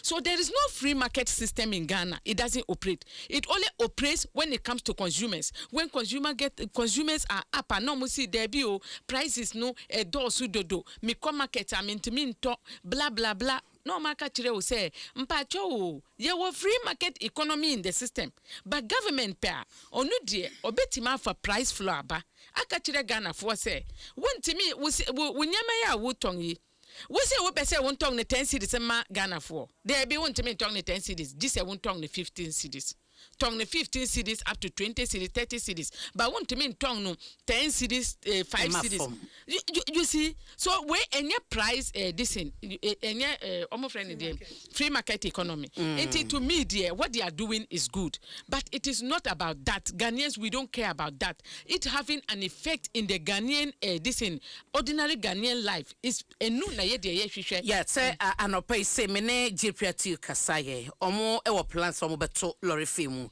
ba saban denti so no ba na ye de ye na fema omo ntoso omonto lorry fene so into to some extent no wo benefit wo trotro you are also benefiting na when him say me yes even GPRTU and pure water companies here omo this luxury omo ye de omo pe when him say during the MPP era fuel call 17 cedis now when him say na no mo ton pure water 30 pesos. Ebani say na fuel na e 17 cedis muton pure water 30 pesos mo prices from Domi to Accra and na 6 Ghana cedi 50 pesos and asisia petrol ko ye this in e 10 cedis 11 cedis still mo charge from Domi to Accra 10 cities from Domi to Accra, even 12 cities, Obimuji 15. What will be that? So what it means is that government are jai ube business and fun. And then they are cheating on the ordinary Ghanaians. Who can no matter the free market economy aba, but yet they empire who Obian voted a map free market economy. Ghanaians voted for a government to take care of their lives for them. And the yes we are not getting it. Omo mutong niema beti me asoria forming associations. Say sisi ami betong tomatoes. Yen nyina yen tong no 120 Ghana cedis. Wufa ha say 120. Wufa ha 120. The purchasing power of the ordinary Ghanaian. Oma breaking no. Inti wukwa. Sa time now we can say 20 or we can say 10. Now we see 15. Now why you dia wupe no. Nanse wuko marketa. Eje mi so good afwa achire omo se omo ye associations. Oma ya tomatoes for ya association. Pepper for obia ya association. Omo di bu Ghana for, and I think that the government should be held liable. As I say, government holding no responsible for the deteriorating nature of Ghanaians. Yen timinto because he can't soon wukwa no my associations are increasing. They don't do association to make the thing better. Omo ye association say omo be making sure say wukotwa omo be like they will increase the price for you. So the government, we don't care about your tariffs. The removing the tariffs is good. Make sure, say, it will even go down. Telling them that they should even decrease, or they're saying that they want to even increase Kurampo anyway. Okay. Yeah. May I say, Janet Nabla and Wakasan Betty. Majidi say, Namona Banye to Nidie, Ludono Niaje, a be more chess a year late dear. Now, so it is better late than ever. I try ye chess a macra. Na other angles are Ebamono. Se bana sadia na was say obian so was searching him no enya mumfa so bi what can I say abana me da se bio ne ameka afa enkomo ya ye di ho ne se ne di kan mebo President Mahama Abaso one na pamfo na appointees ni dwumadi esronko mo ye de magana man ye do mase so ma dwen Ghana o man ho no mo tutu niema yie send your bay Ghana mahina bedi na yetimi akoyenim. Abna meba no me to new into Adom FM. Me who say Adam it say now we interview a expert be about the current situation. I dear ba kwa me fa free interview nim ni say when it comes to this kind of international your friends say influences Ghana is not independent. Yenya ndu hoye aye beka say interferences aye global interferences we are so independent yenya den affect yenya ndu hoye. I appreciated that comment very much. And I mean, they say Ghana for mutie no enkonko ye say MPP ye say and NDC kan we are very descending enough. Say ye bit me who say adiena air cost no anka under normal circumstances nanke ye say outcome no but because of prudent economic management any president tima wo Ghana for ntino ababe ye den bi sa ne ma na me pese ye den ye emphasize abena se wo hwe ne ekoso e wo golf world na ye hwe effect was so many countries. I mean, me check here. And then we have so many countries, and then they have decided, say, they want to promote the habit of working from home instead of going or because of scarcity of fuel, any other things, a warm system. Now, Uba Ghana, because of Niama buying a shishin into your fuel. Impono. Time I buy way by na the economic situation crisis no and your man said down ko ye wo mutimi manage ye dollar economy and the inflation na yet me ye ya ma fuel prices ye den e ba fom senka nye ne esi wa manone ene wiase afa na ka me ogide se ne ye den ye gina ye na so pa na ne na achi no wonim about a week ago.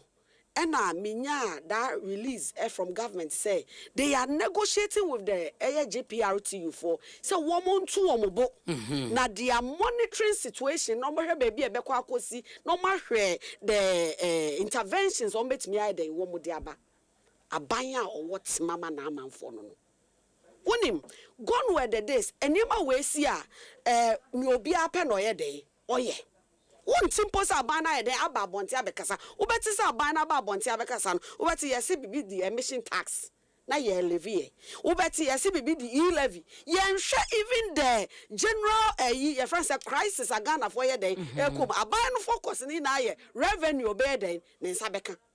Into one more taxi and ya sabita frache na ye tiri na ye day etutu.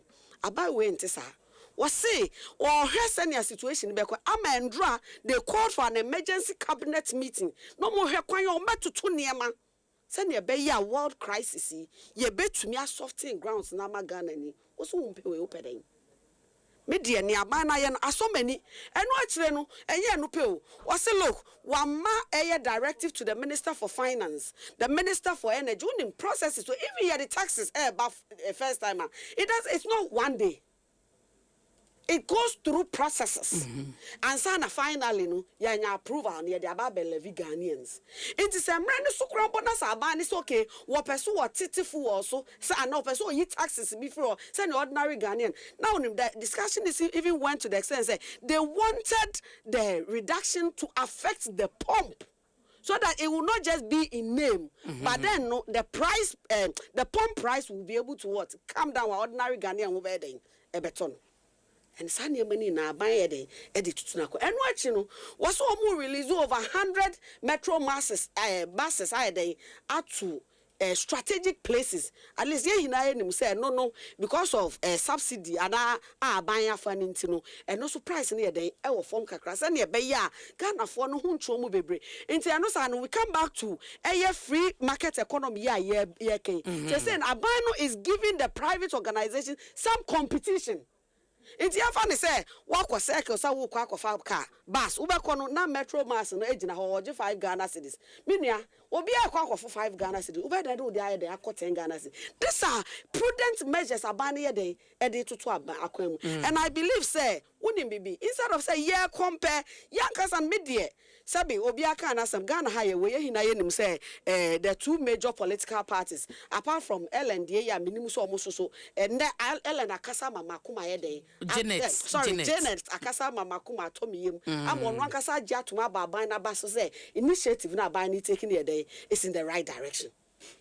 Onim na say yan hwesa ne ma na de bia ba betina what I expect me nua MPP e no be ni say e de adesua de na MPP for betimi asua e free e ye nhihye ya NDC for yiye na da chan kwamba no say Ghana for ekose ka obutunom so okay some crofo ekrampa after 36 years yen some more another opportunity no mumra me rule Ghana wo mabeka so masua bibie free eye aban a wote suim no so matimi ayede abo Ghana for inti media ni ameka ne say yenum nsuo eye de entren ope okay gone were the days onim in 2022 fuel koya because of your dollar rate dollar to cedi to dollar rate soro fuel koya na 1 liter equal do 23.4 Ghana cedis in the month of November but what ni ameka na say senka eye aban want to ne niam yi enka ne eye world crisis ibaye enka Ghana for ye na eni baby eden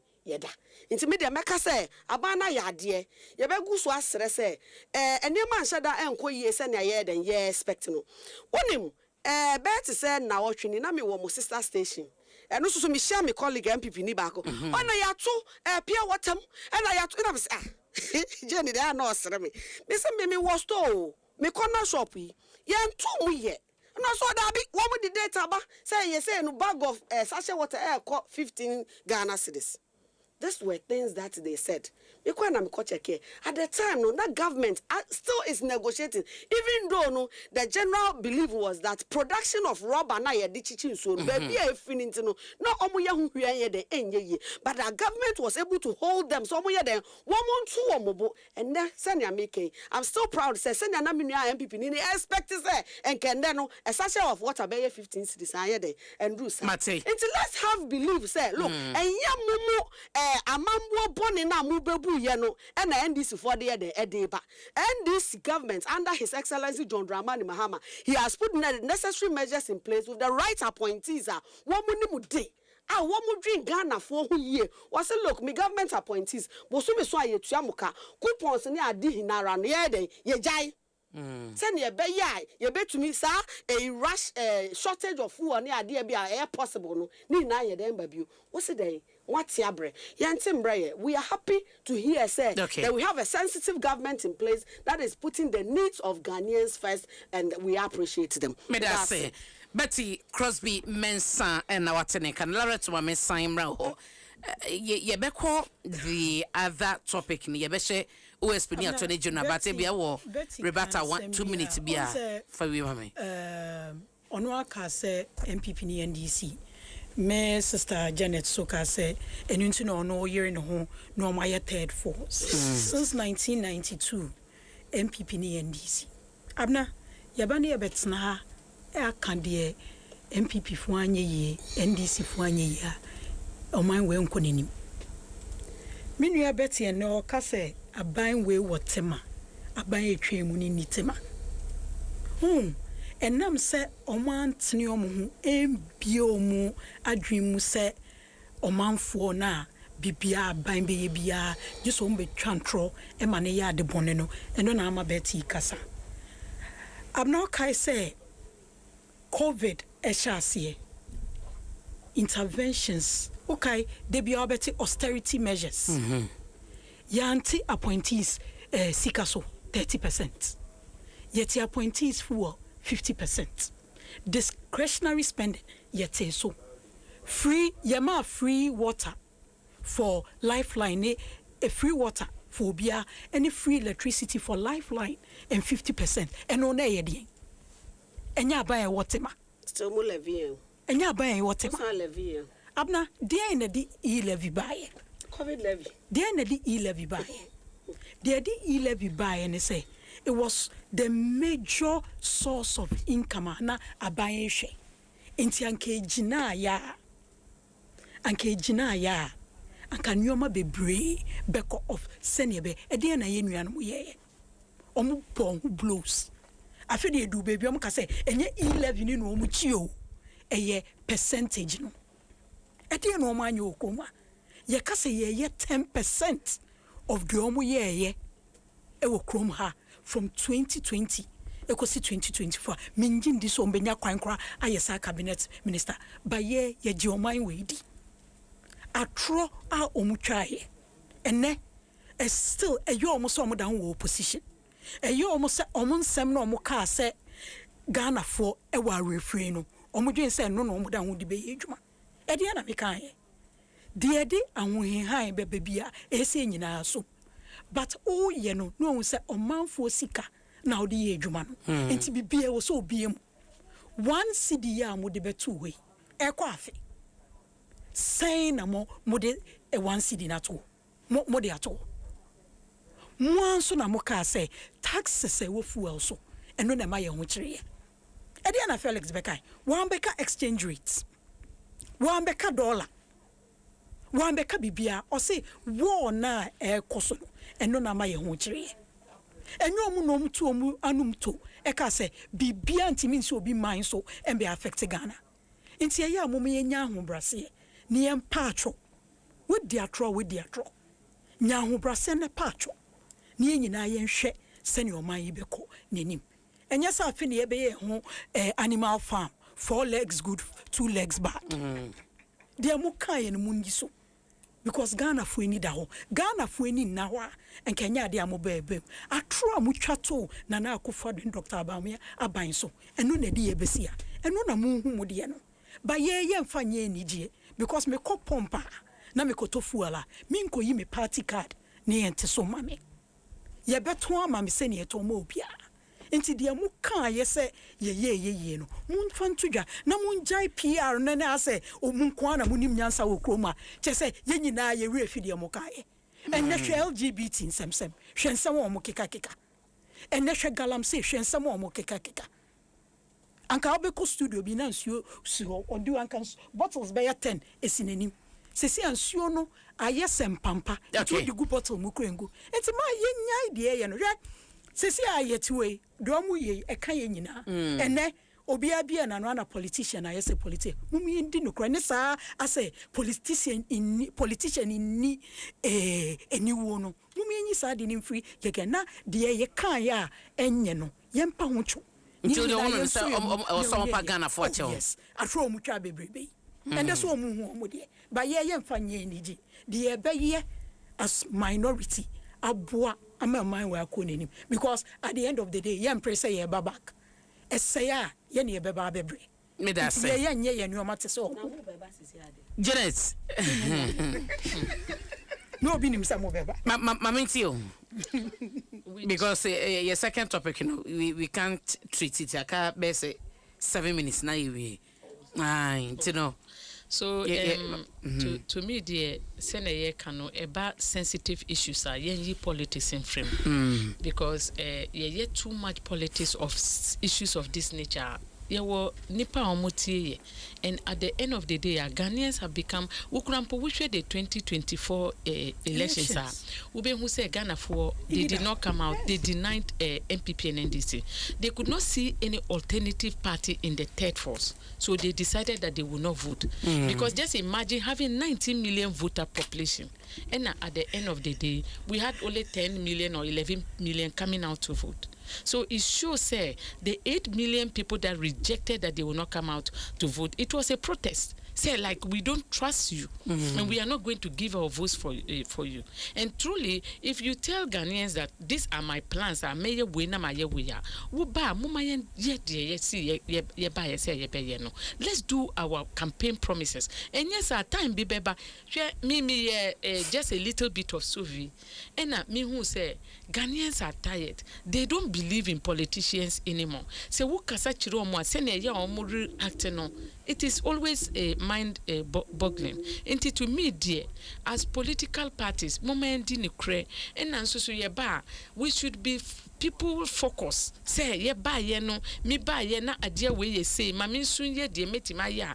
I will lift it up before I leave. Now oka bibi about wuka bibi about increment this in omukati fuel prices and this in me who say na akufado even the appointees say we did 10,000 Ghana cedis or 30% fuel 50% so I don't know say mobile did you adopt that or mobile full force mudi omo salaries ni na di mo and na Ghana for kasa me nim say ma yesa na mo nyesa but say mo nyesa President Mahama should go ahead as the people are crying say Omo Breno Onusun go ahead say Obe show something to cut off his own salary and ask his na se for same ye na point is someone provide you with full coupons any idea so you provide yourself ebano or transportation near the 1 or 2 for abayin farmer obi so then it's a good thing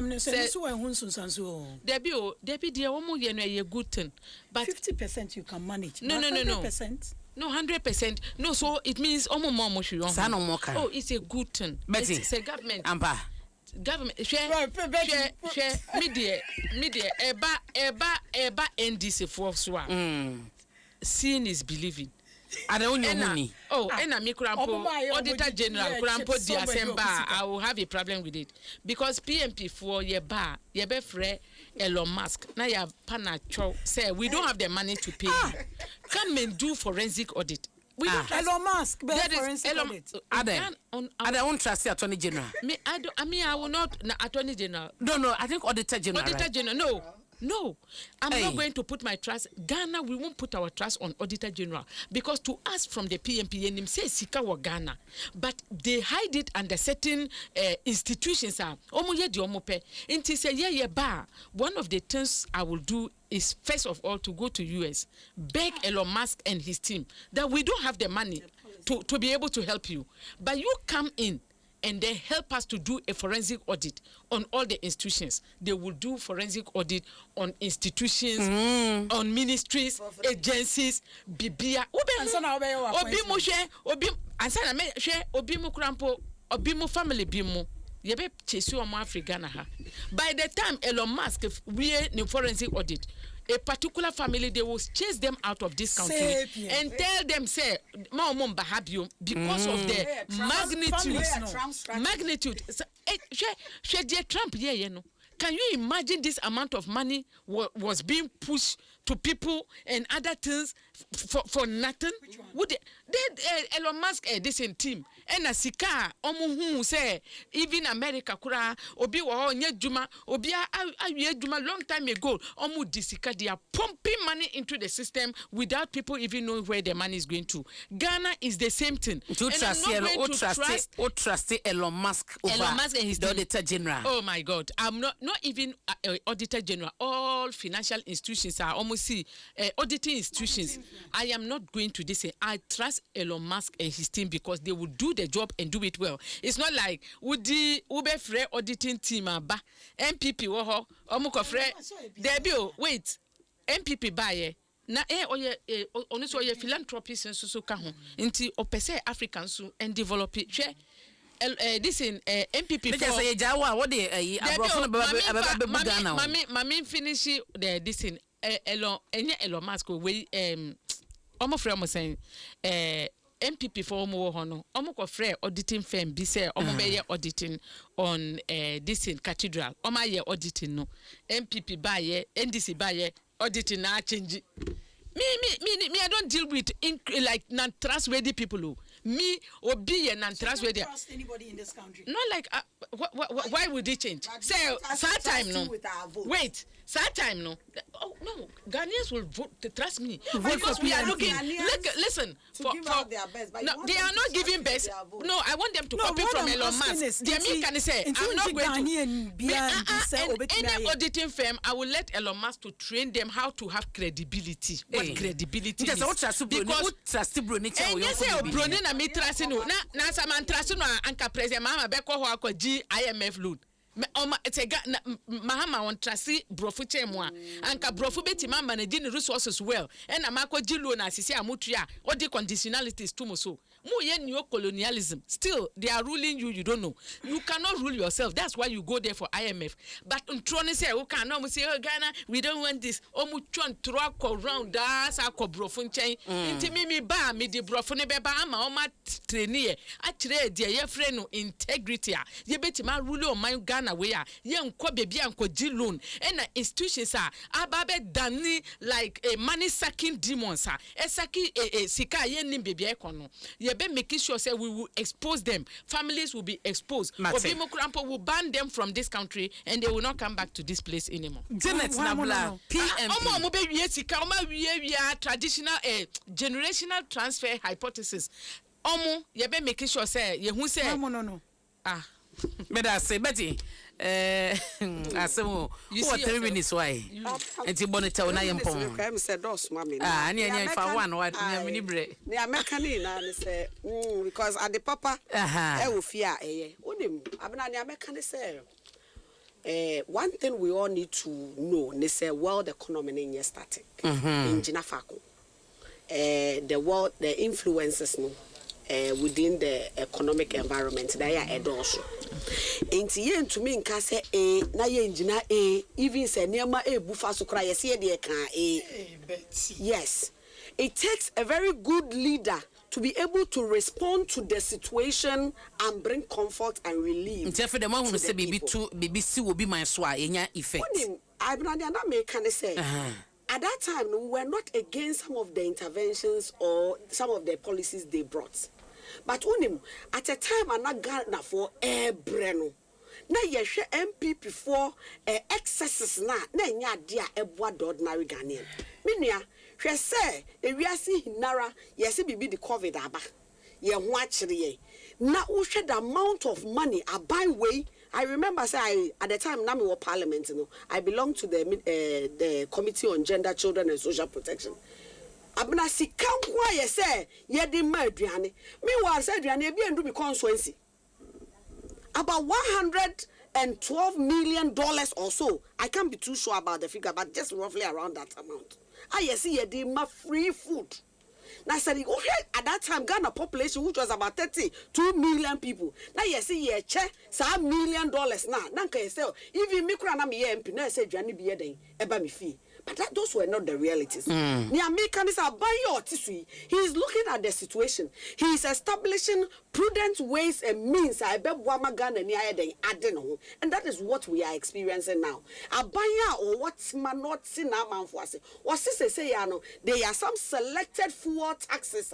What's it look? Let's suspend it for now. Okay. Until such a time, world economy is at that level. Obi able to making decision about what I'm on man. NDC need to become world economy. Can say? Me that say. NDC need to be world the Ghana for Sika Koye party. Akoye excesses world economy. Now ordinary Ghanaian maybe Obi Yari. No, the better and the President Mahama Baye. What the Mahama care? Which is the Ghana Medical Trust Fund. Who take care of critical illness. These are strategies to bring some relief and comfort to Ghanaians. Okay. It means